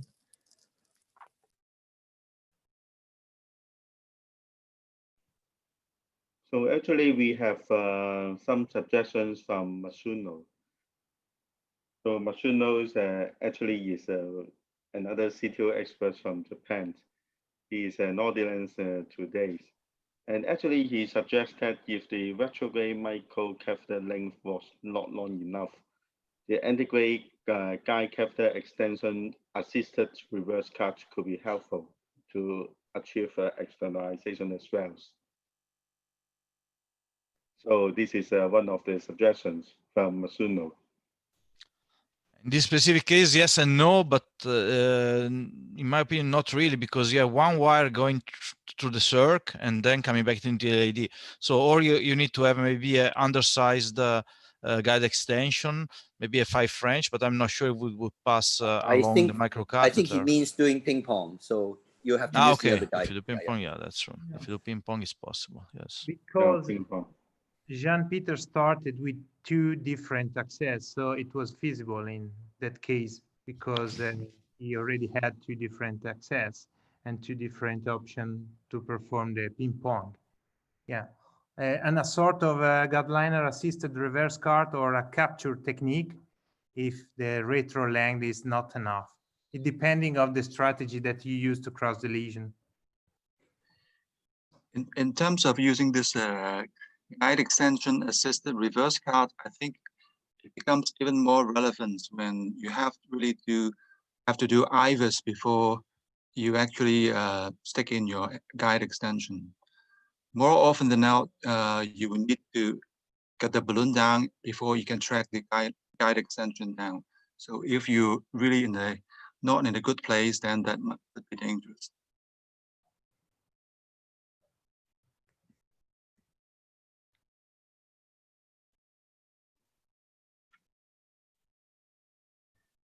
Well, let's move on. So maybe I would like to introduce the next speaker. So the next speaker is Dr. Raymond Fong from Hong Kong. So he's a very active interventional cardiologist in Princess Margaret Hospital, Hong Kong. So he's had very good skills, and he always perform a lot of complex CTO cases. So today, I think we would be all astonished by what Dr. Fong will present. So Raymond, please. Okay. Sorry, Raymond, just sorry to interrupt you, but we are in late, and I'm really sorry because I have into the next 5 minutes another call, so I cannot stay online anymore. And I would like to say thank you to all of you for considering me for this interesting session. So I'm really sorry, and see you in the next time, and congratulations. Thank you very much. Okay, thank you very much, Gabriele. Thank you for your presence. Bye-bye. Okay, thanks for your kind introduction. So I've got a 70-year-old man with history of PCI to LVD done. He complained of chest pain and thallium scan show inferior wall ischemia. So this is the angio. You can see this patient have mid RCA CTO with retrograde collateral from the septal branch. He also have some antegrade collateral coming from the ipsilateral coming from the right side. Oh, sorry. Wait a minute, where am I? Oh, I don't know what happened to my slides. Wait a minute. So you stopped sharing your screen, right? Yeah, well, I don't know what happened, but wait a minute. Okay, so I just do it again, sorry. Wait a minute.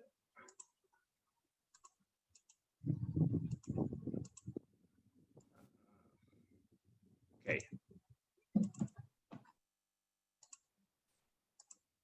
Okay, we see your slides. Yeah. Okay. All right. So that's the angiogram. So basically, it's a mid-RCA CTO with butchering collateral from proximal RCA and retrograde collateral from septal. So my strategy is I will try to integrate escalation first. Hopefully, I can do the true-to-true. And if I fail, I will try the retrograde channel. Oh, it's my first attempt. I use the 7 French AL 0.75 guide. However, I have a difficulty actually trying to puncture even the proximal cap. I tried the filter XTA and Miracle 6 supported by Corsair microcatheter, and it just won't work. You can see that my guide wire is still right at the proximal part of the CTO. So, oh, sorry.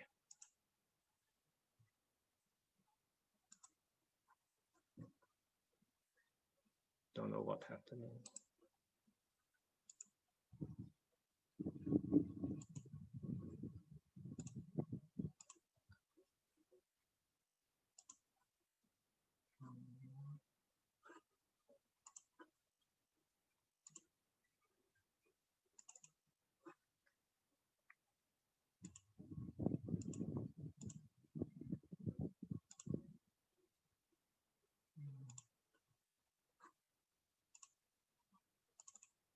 Okay, so.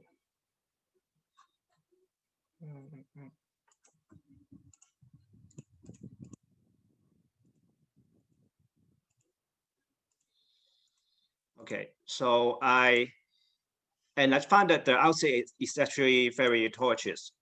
So after several times, I think because you can see a lot of septal collateral coming from the LED, so I decided to go to retrograde approach.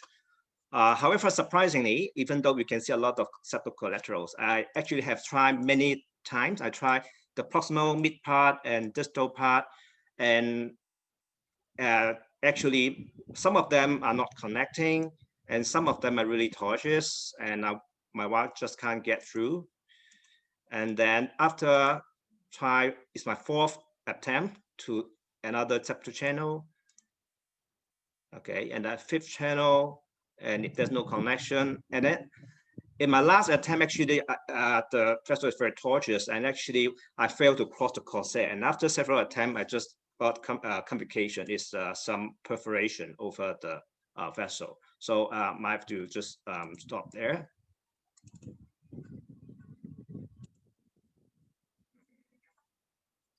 I don't know why it's just keep on coming out.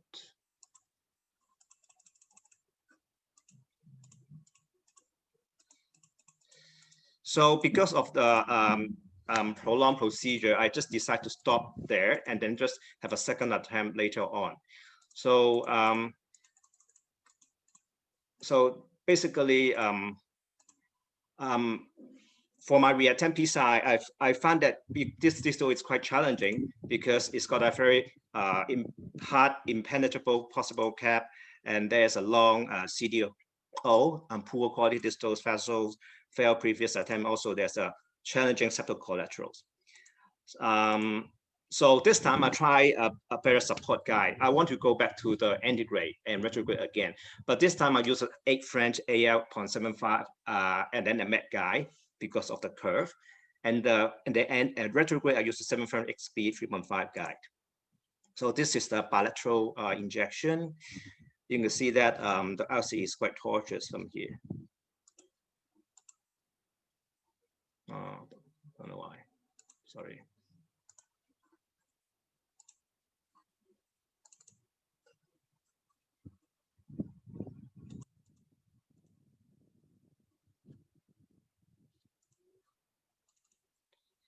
Okay, so.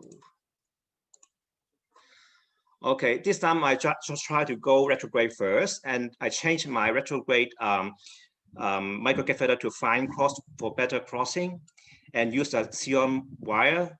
Sorry, we can't see your slides, Raymond. Oh, really? Sorry. Wait a minute. I probably just haven't shared the slide. Wait a minute. Perhaps you press too fast. fast. Yeah. Yes, we can see your slides now. So, so I tried 2 other channels. It still won't work. So I have to go back to my antegrade again. And this time I tried stiffer wire. I tried Guy 3rd, Pilot 200, and then Conquest Pro supported by Turnpike Spiral. However, I still failed to puncture the proximal cap. So I tried the base technique, and I use 8 French guide liner, and then anchoring my turnpike with 2.5-15 balloon. Okay, and this time I managed to advance my guide wire inside into the CTO, pass through my proximal cap. Okay, and I actually have to use a Conquest Pro 820 in the end to be able to puncture the proximal cap. But you can see that from this angle, my Conquest Pro is actually not inside the vessel. It's actually quite far away from the distal part of the RCA. So, but at least I got some advantage. I managed to puncture the proximal cap.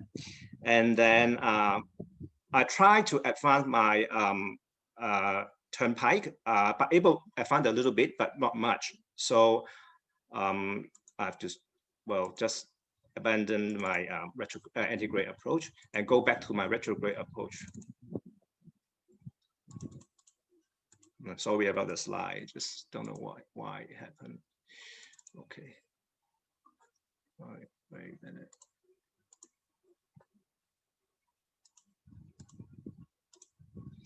Okay, so but this time I changed my retrograde wire. I used a Xeon black, and the Xeon black actually managed to pass through those torches septal, and then this is a selective injection from the fine cross. You can see that my retrograde wire get to the PDA, okay, successfully, and there are little acute band over there, but I can just manage it with a Xeon blue. Okay, you can see the retrograde wire get to the distal RCA. And okay, so here is the difficult part. You can see that from the RCA RAO view, the RCA is quite tortuous. So after such a long distance, I lost all my retrograde wire control. And I tried to change my retrograde wire to guide second and third, but I still can't get my retrograde wire into the CTO. And also the retrograde wire keep pointing to the other direction rather than point towards the proximal cap. So I have some difficulty here. So in the end, I solved this problem out with a Pilot 200 and knuckle it inside the CTO. You can see that the knuckle wire went actually quite smooth to cross the CTO back to the proximal cap.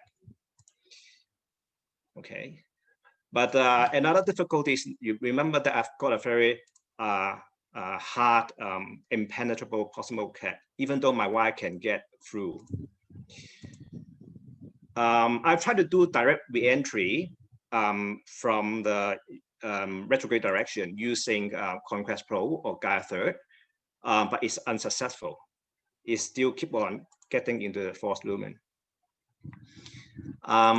So what I did is, I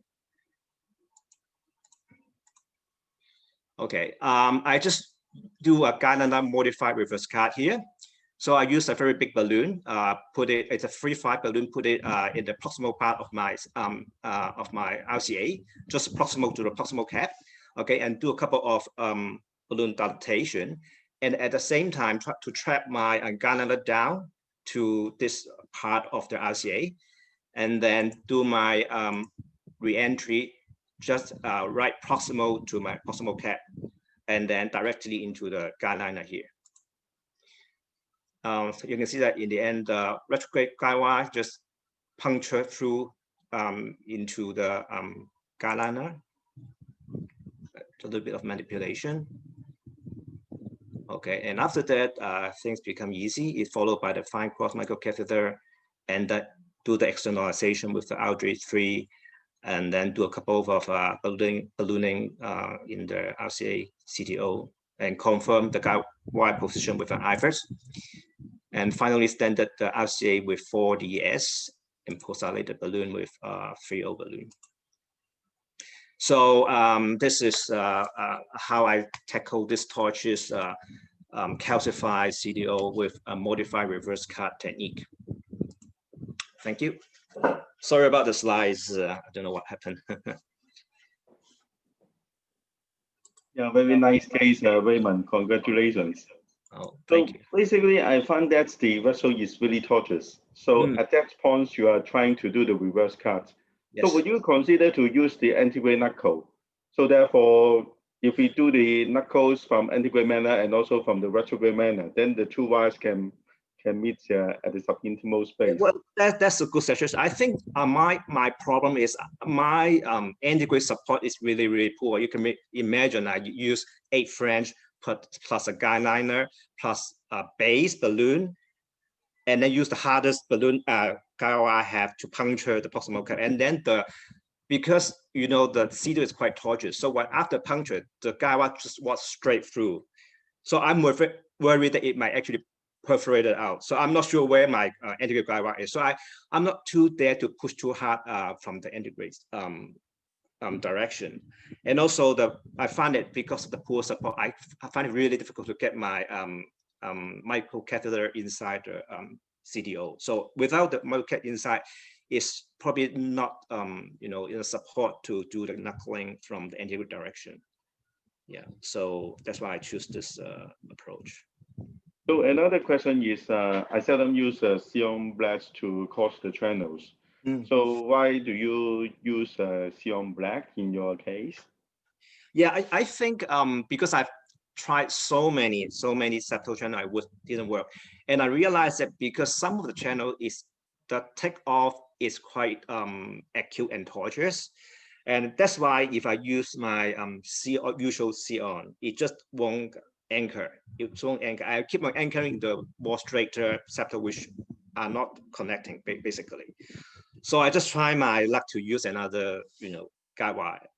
I think maybe other guide wire will work, like so free. I don't know, maybe it will work. But at that time, I just try another polymer jacket, wires to see if I can slip through all the torches septals, and it works quite well.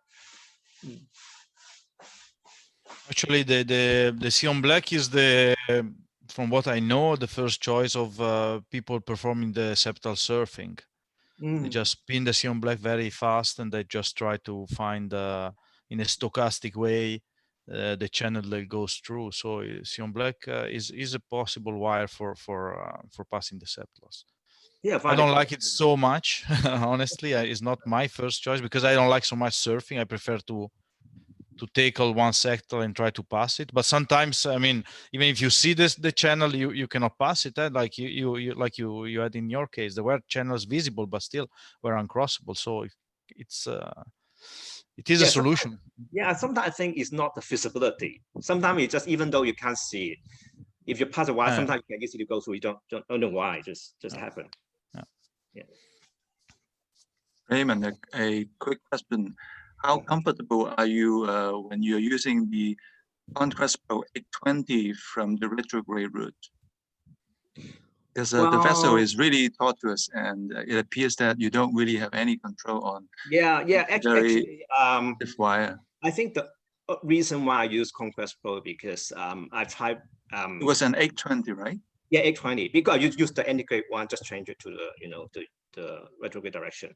I think when I used to cross the CTO, I find it okay, but just like what I mentioned, it's just a direction that I'm not feeling too comfortable. That's why in the end I just stopped using it. I just changed to another guide wire, just use a knuckle, and I find it better, safer to use a knuckle. But at least I have to puncture the distal cap first. I need something stiff enough to at least give me some puncturing, to get my retrograde system into the CTO before I use the knuckling. Raymond, may I ask you to remove the sharing of the screen now? Sure. Thank you, because we have the slides. Perfect. Yeah. So we have more view on the audience. Thank you very much. Right.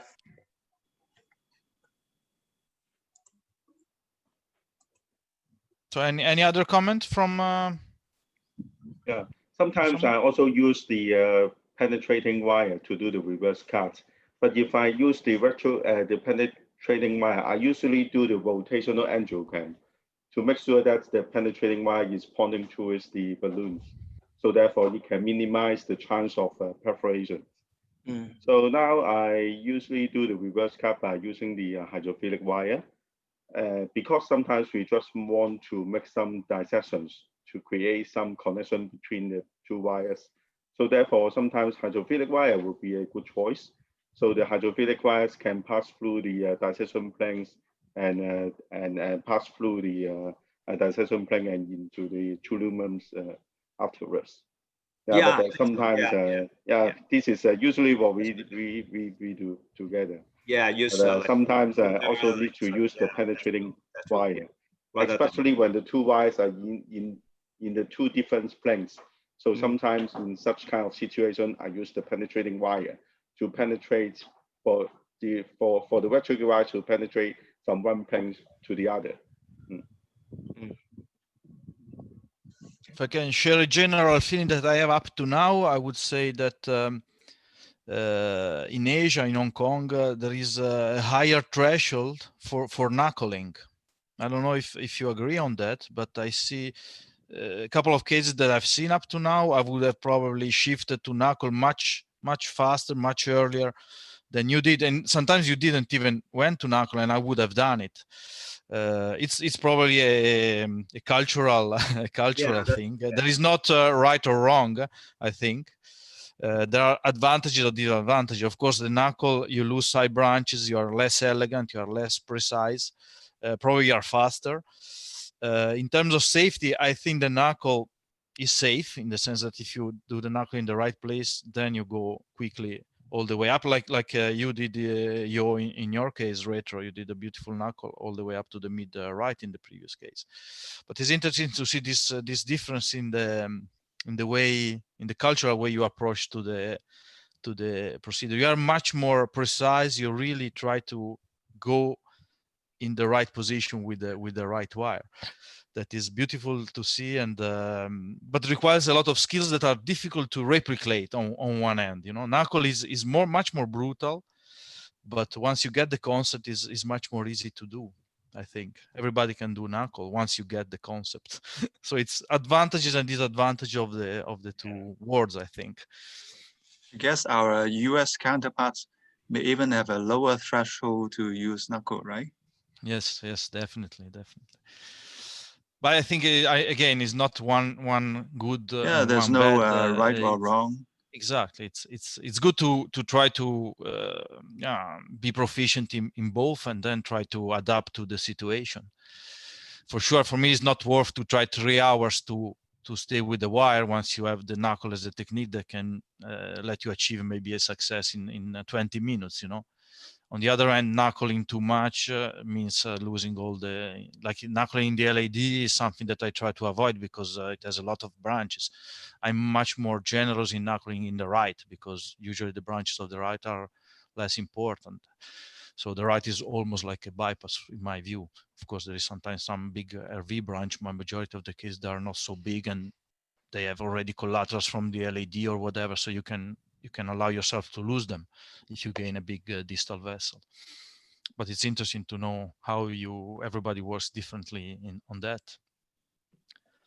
Yeah, I think we try to keep true to true, true lumen to true lumen. Just try a lot of time to do the wiring, but sometimes it's just too difficult. So yeah, well, maybe no, I mean, the technique you use, like we call it move the cap or base is what you did in your case. Just if you cannot pass the proximal cap, just make a new cap just before that, and then you go along. Yes, that's pretty common in US and north of Europe. A lot of operators do that. I also try not to. I don't like it that much. Some operators just go for it as a first strategy. I think it's always worth to give it a try to puncture the cap.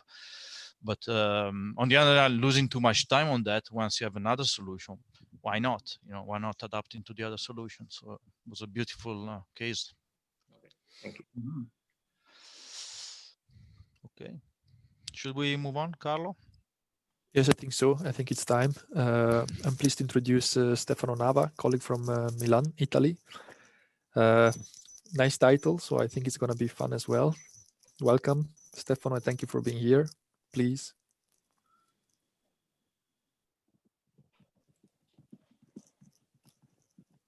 Stefano, can you hear us?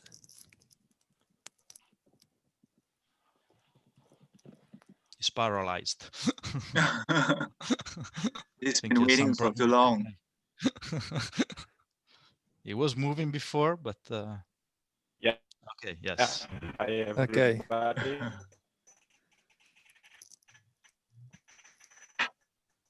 Let me just. I have some issues in sharing with you my. Yeah. Can you hear me? We hear you. Yeah, I can. I can feel. Can you hear me right now? Yes, we do. We still hear you. Can you hear me? Okay. Now, can you see my slides? We see them, but not as a presentation. So you should just start the presentation, I guess. Yeah.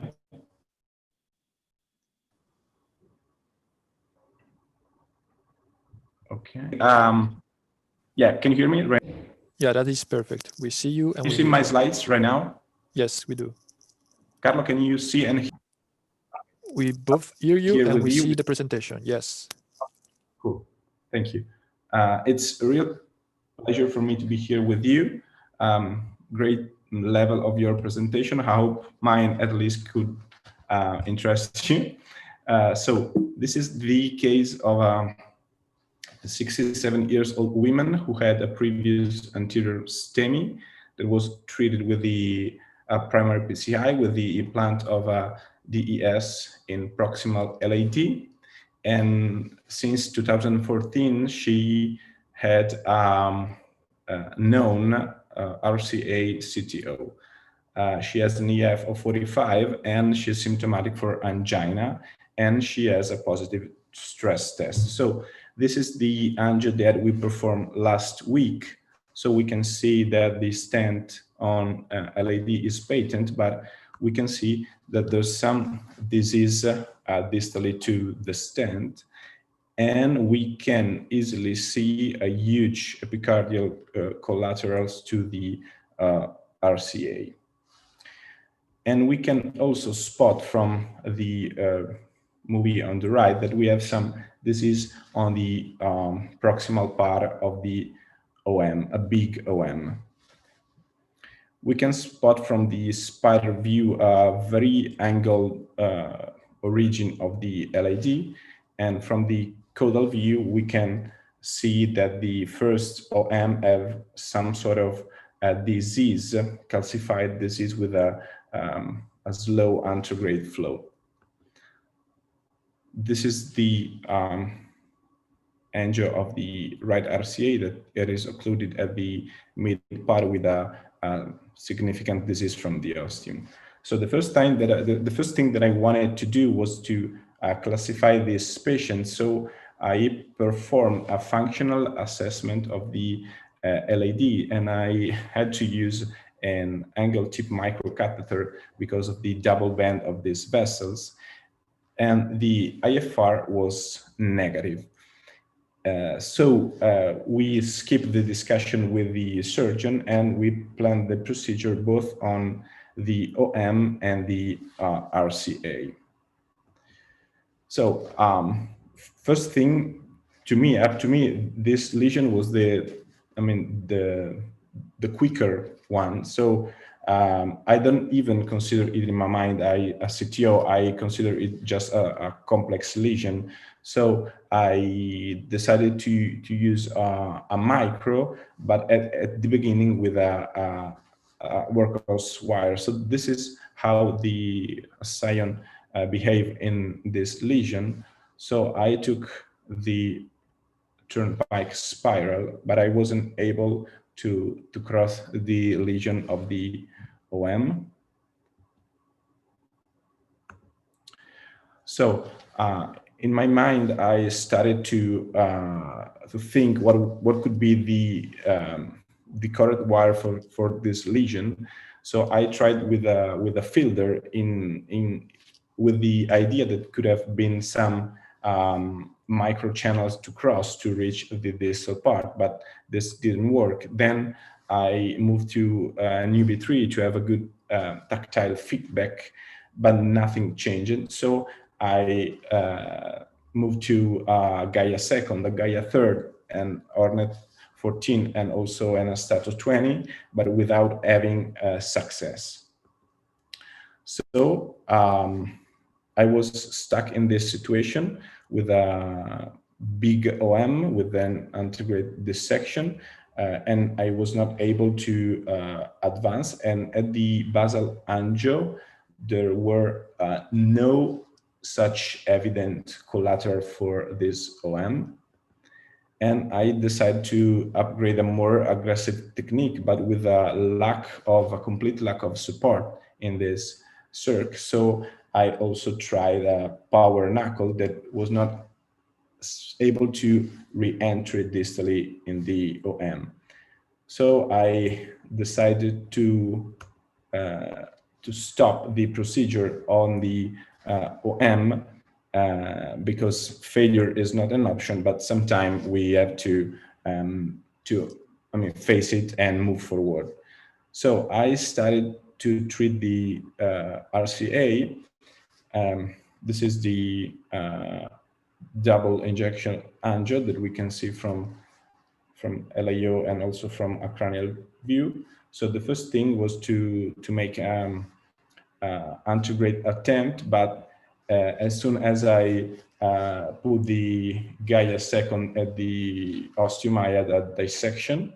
So I decided to use the epicardial collateral that was that big that I could easily cross with a scion, a regular scion. Then I advanced the micro that went very easily. It was a Corsair Pro XS.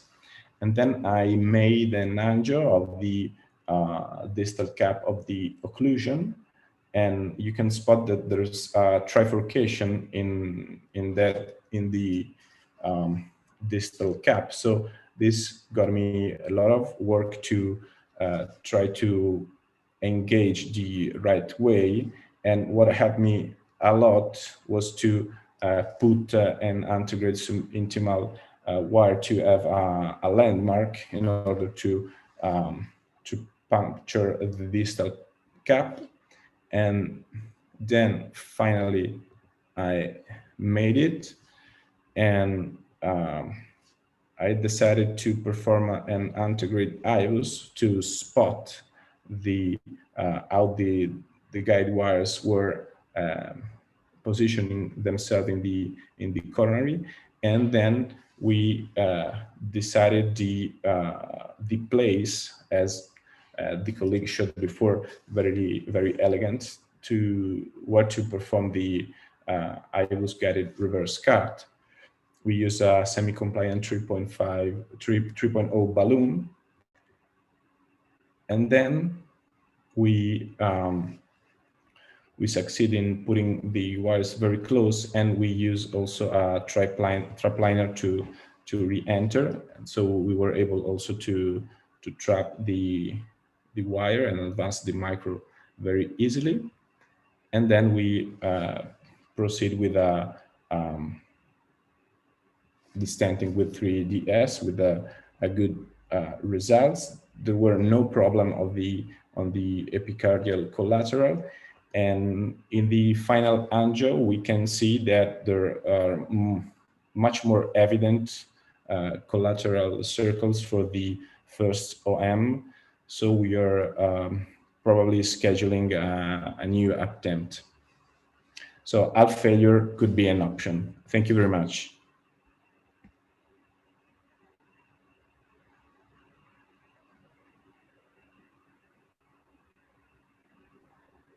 So very interesting case, very nice case.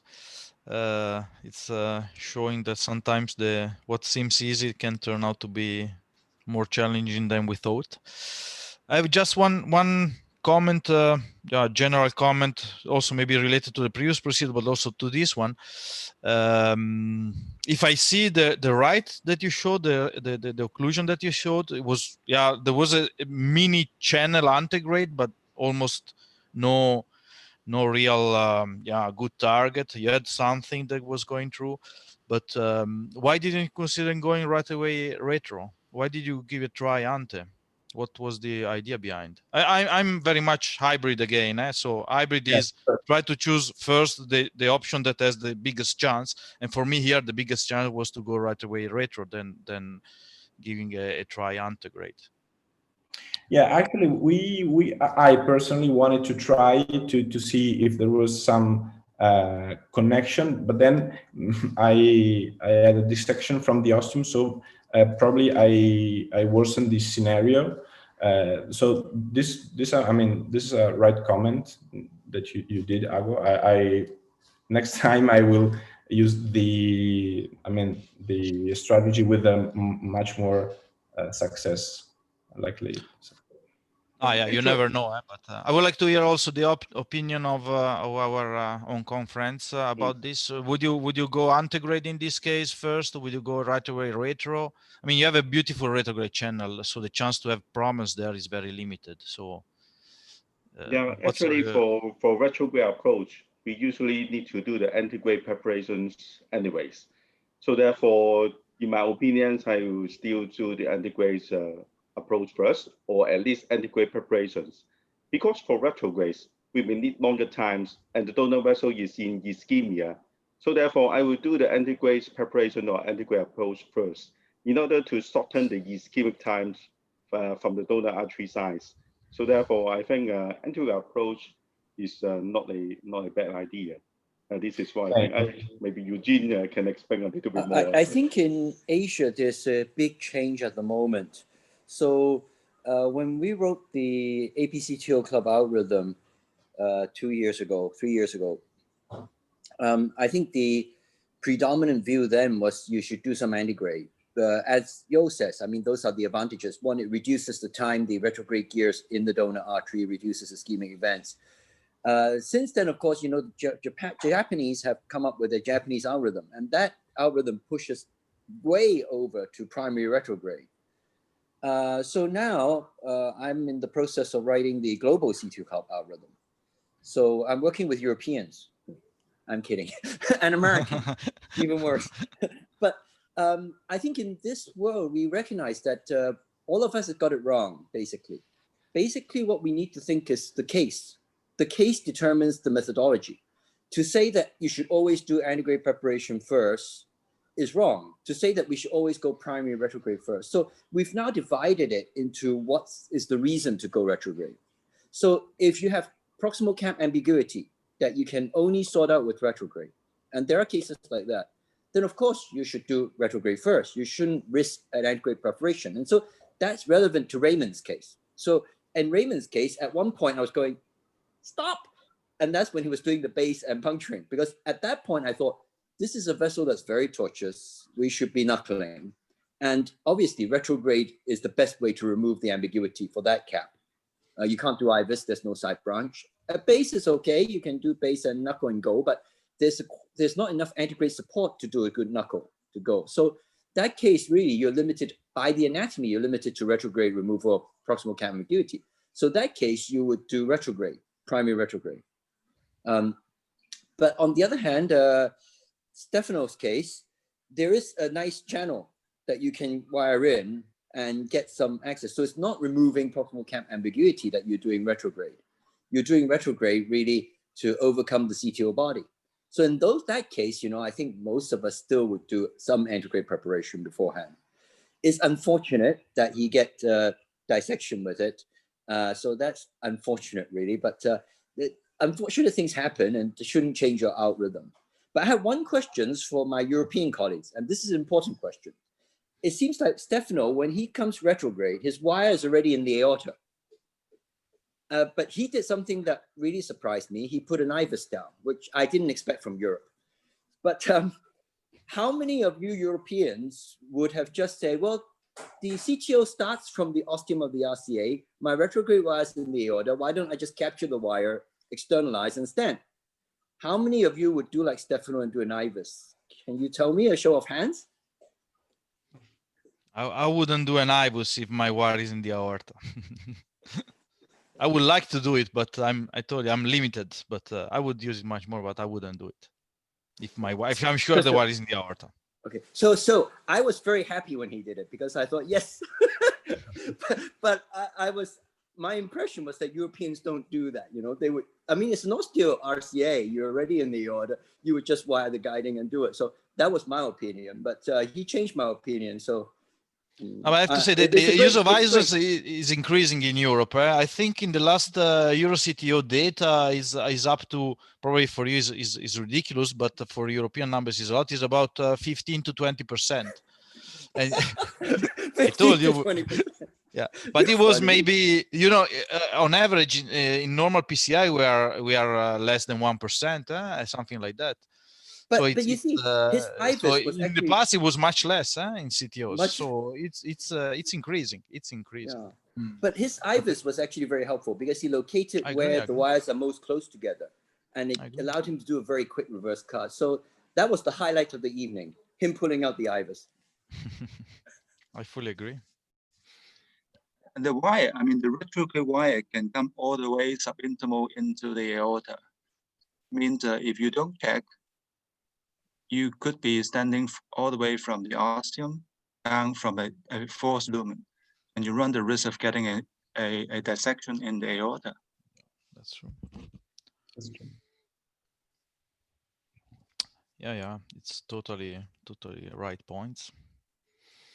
So message for sure when you have ostial lesion, very proximal lesion. We saw also the case of before the LAD, very proximal LAD reverse scars. In this case, probably we should be more liberal in using IVUS, probably.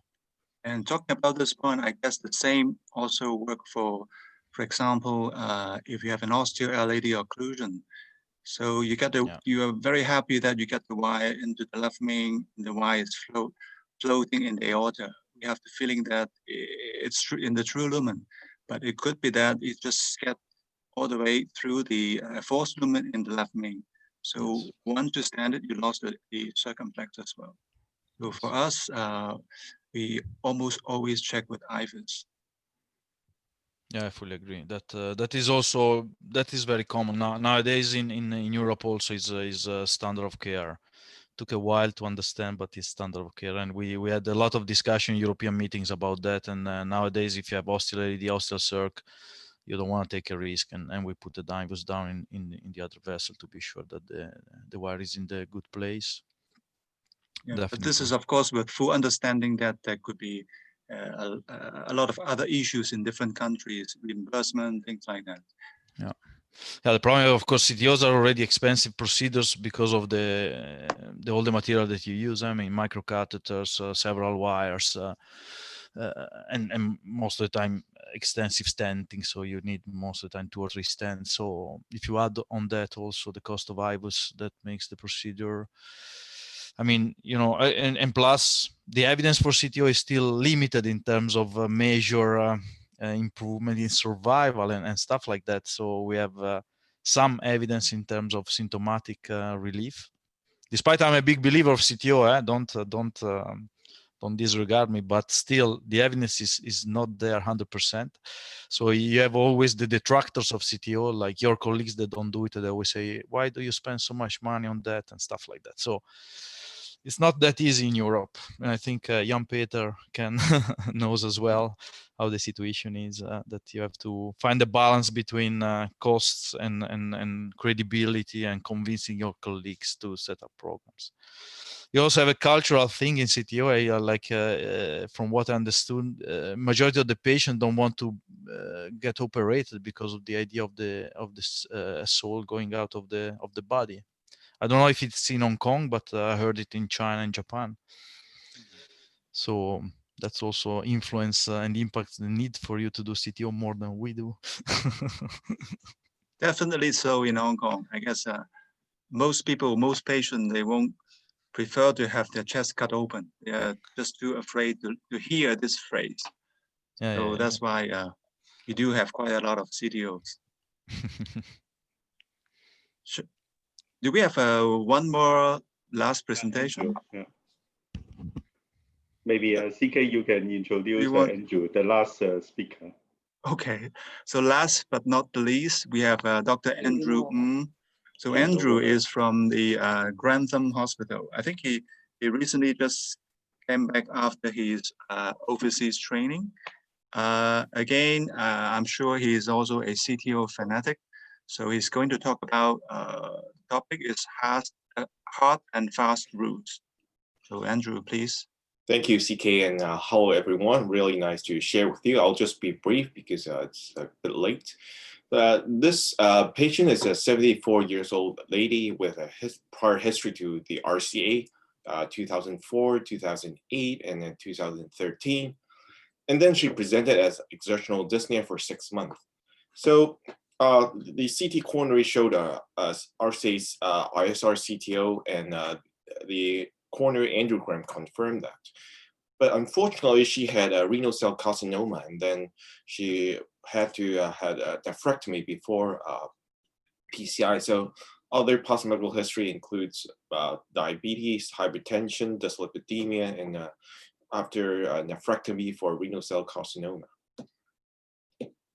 So this is the baseline angiogram. As you can see, this is a long CTO ISR starting from the mid RCA around here, and then all the way down to the distal RCA, probably the PDA as well. So there's a good interventional collaterals, as you can see from this slide. From the left panel, there are a bunch of septal collaterals which are very juicy. So we plan to have a brief antegrade attempt and then proceed to retrograde. This is the AP-CTO algorithm which we follow in Hong Kong, and then for in-stent restenosis, you can see we consider use of a cross-pulse as primary device. So I started off with a AL guide and also a cross-pulse here, but the crossing power of cross-pulse is actually pretty limited. So it won't go anywhere into the CTO. And I used a pilot 200 wire, which it quickly exited the CTO body. So I switched back to a traditional wire-based CTO technique, and I use a turnpike microcatheter with a pilot 200 wire. It goes into the CTO body, but it won't go far. So as you can see, the ISR is frequently a friend of yours because it will highlight the contour of the CTO. So I quickly stepped up to CP12 because once I'm certain about the path, I'm comfortable using a Conquest Pro 12 wire to just go. So as you can see, the CP12 advanced and with contralateral injection. Actually, I accidentally entered the distal true lumen without need for a retrograde. So I was very happy at this point, and so I used the microcatheter would not go, so I use a small 1.5 SC balloon and then use a 2.5 SC balloon to pre-dilate the tract. And actually, this is the beginning of the story. As you can see, the 2.5 balloon probably not well shown here, but it's really not dilating well. So this is the pre-dilatation after pre-dilatation angiogram. As you can see, the mid RC is not well released. So I step up to using a Frio NC balloon, and you can see actually there's a severe dog bone phenomenon with under expansion of the balloon.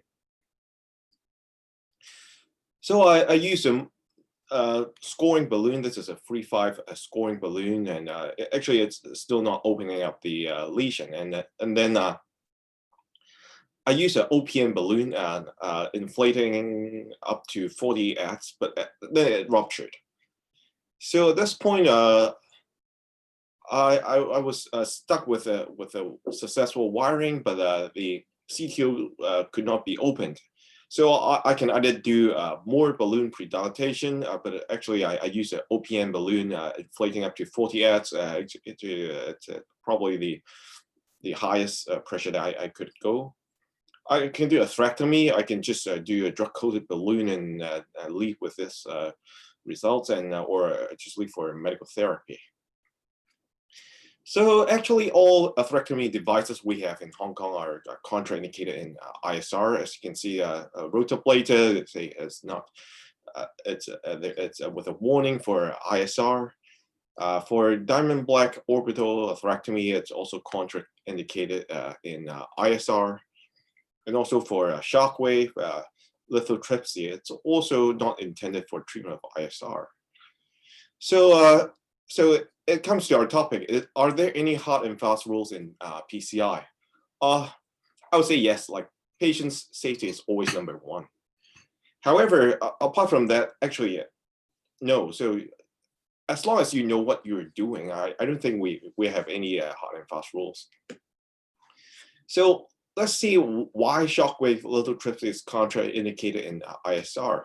So this is one of the publications, and actually they actually published the use of shockwave lithotripsy in ISR lesion, and actually the concern is that the efficacy is reduced because of the stents blocking the shockwave delivery to the deeper calcium. However, well, there's no harm trying that, and there may be some impact on the polymer. But since we are going to put in new stents eventually, so this is breaking those old polymers are will not be a problem. So we proceeded to use a shockwave balloon. We used a Frio shockwave balloon. You can see I delivered 80 cycles, and you can see that the balloon actually is not expanding at all. So the angiogram is improving a little bit. You can see there's some improvement in the expansion, but still not good enough for stenting. So I repeated scoring balloon pre-dilatation. It probably improves a little bit, but still pretty thin nose and underexpanded. So what will you do from here? So actually, I did a rotablation from here. I brought out a 1.75 per rotablation, and I did 6 runs each 30 seconds. And after rotablation, the angiogram actually is a little bit better. Like, it's still not perfect, but I mean, I think there is some lesion release, and actually you can see there's some haziness over the distal RCA. So actually, I'm stuck actually with that. So I will talk about rotablation and ISR. Actually, of course, we know that it's not absolutely contraindicated. Like, actually, there are a lot of registries and publications of that. So, like, it's not even case reports. These are series of registries. Use a lot of patients using rotablation for ISR. And actually, what is the problem with rotablation in ISR? Actually, the main worry is entanglement or destruction with implanted stents. But actually, if the stents are implanted for more than 3 months, they are endothelialized, and this risk is really small. And so, actually, because of the haziness, I don't think I can improve any further from there. And I'm obliged to put in some stents, at least this distal RCA pod. So actually, I probably may not be the best, like some of you may not agree, but I just put in 3 stents. I do a full metal jacket for the entire RCA, and then I did a post-dilatation using a 3.5 NC balloon, inflating it way out of the recommended range. And this is the final result. Like, I admit it's not perfect, but that's the best I could have done for this patient. So I would say there's really no hard and fast rules for treating undilatable lesions, but well, hard and fast lesion, they always rules. That's my point. Thank you.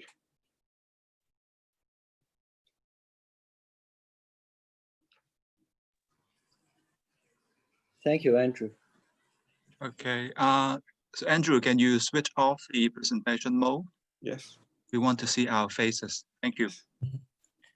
Okay. So interesting. This final case is not so much about CTO. It's more about calcified lesion, yes, leading to probably very underexpanded stents. So CK, you're almost you're about the same age as me. We're not going to tell who is older, but we in our age, rotablating, yes, a stent is very common. I mean, at one stage, I remember we actually wrote. We never published it, but we actually wrote a method of rotablating in retrograde. So what happens if you have a very tight lesion in the middle of your CTO body and you've done reverse card above it in, let's say, the RCA. You're mid-RCA, you've got a very calcified lesion that's not dilatable, but you can pass a retrograde microcatheter through, and you did reverse card in the proximal RCA. You get a lot of these dissection flaps in the proximal RCA. So you can't rotate the proximal RCA because you got dissection flaps. So we were actually recommending you just stent the proximal RCA and you rotor through that stent to rotor the mid RCA. And we did tens of these cases without any problem. So I don't know, we used to think, and I remember even longer ago, we used to think, oh, ISR, that's a great case to learn how to rotablate. So I don't know where all the fear of using rotablator in ISR came from, or in stent came from, because it seems to me when we were learning it 15, 20 years ago, this was quite routine. I mean, we would rotor, stent, ISR.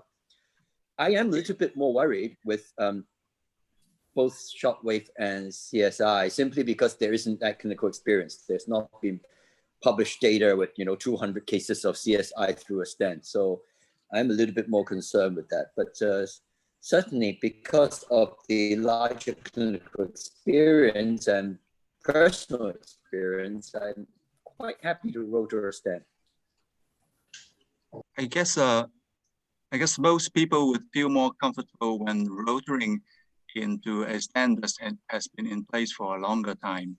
So I'm not so sure what exactly should be the cutoff time. It said just now in one of the articles that he quoted is 3 months. But I guess the older the CTO, the safer you feel.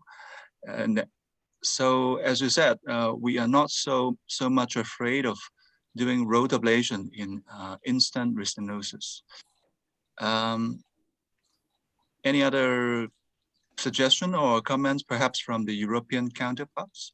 Any experience of using the IVL or other atherectomy device in such scenario?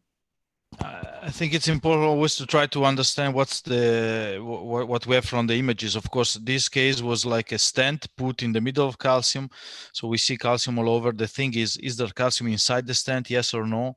Ideally, you should do an IVUS to check that, but of course the IVUS there would be somewhat tricky to do because I'm not sure if it would pass. Maybe I tried it. Wouldn't cross. Okay, so it wouldn't go.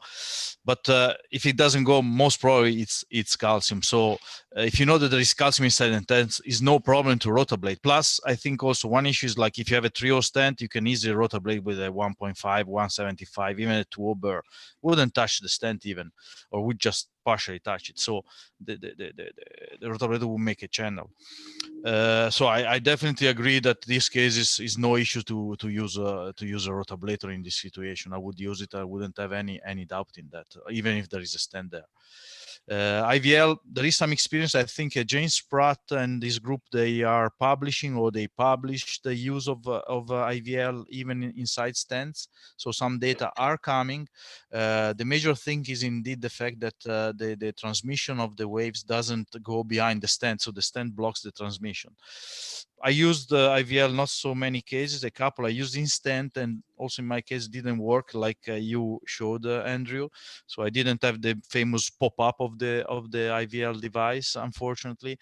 What I had was after IVL, I used an OPN and the OPN opened up. So it's possible, but it's a personal feeling that the IVL can kind of soften a bit the calcium. And then if you use other tools, non-compliant balloon or even OPN that are stronger, you can achieve better expansion. Just because you kind of broke a little bit, you create some minimal fractures in the calcium that then with pressure you are allowed to expand. But I think the only step I would have done extra respect of what you've done in your case was to try again OPN after all the after rotablation and after IVL. I think I would have given it a try again with an OPN. It was the only thing that I would have done probably extra. You know what, I have exactly the same experience, the same scenario that you just described.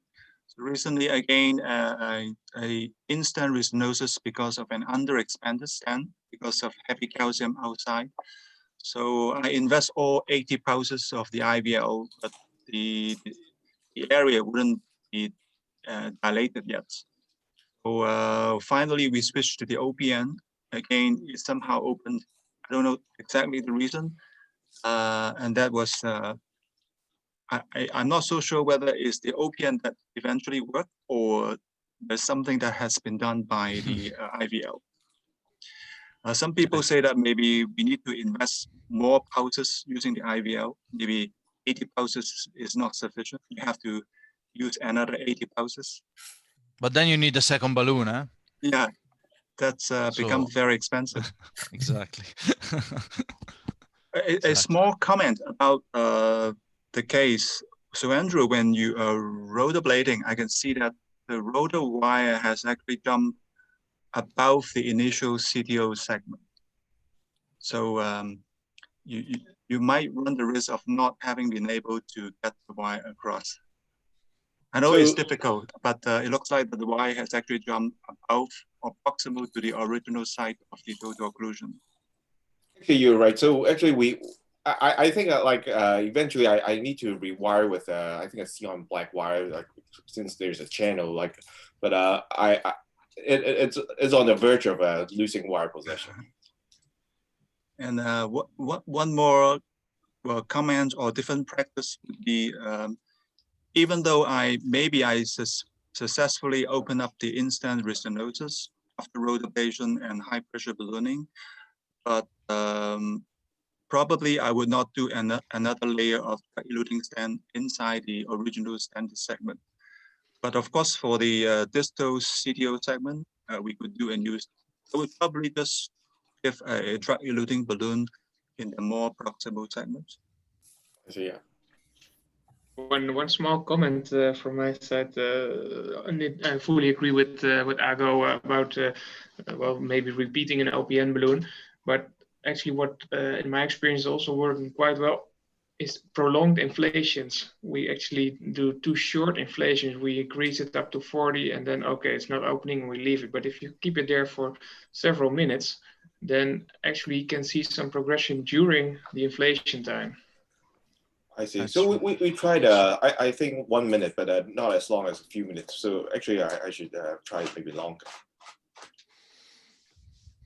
If the patient tolerates ischemia, you can leave the balloon for sure, like because some that's time. a CTO. Yeah, usually it's not a problem. No, but sometimes you have the same situation, but not in CTO. And sometimes the calcification is not CTO, but it's true. It's long inflation can indeed help, and I think also very important to compensate always when you see some dropping in pressure in the deflator, just compensate.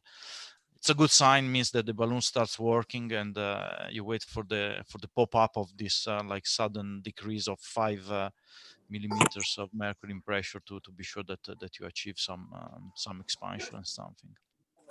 I just have a quick questions. If we want to rotablate the stent, so what size of burr would you usually prefer?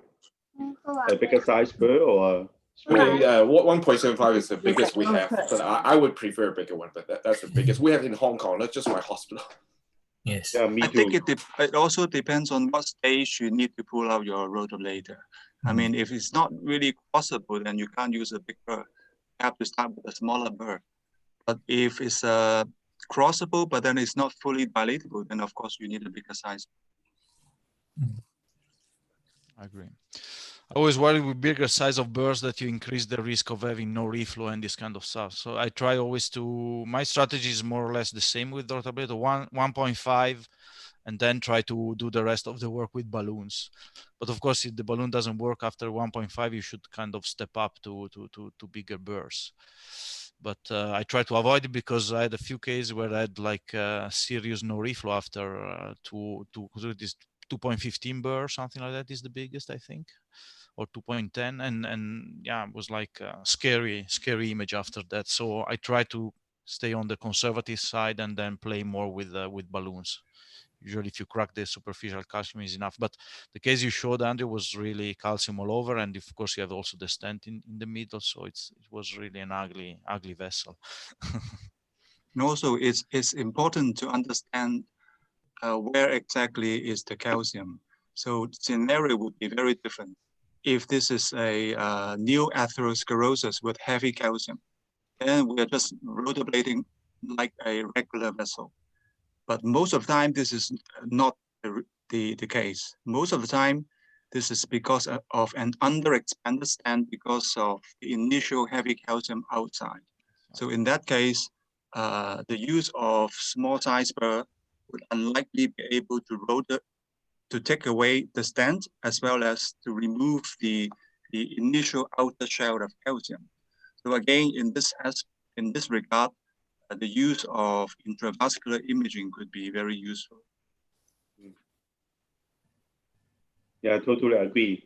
So imaging is mandatory for ISR. Well, we can't say mandatory, but it's preferred.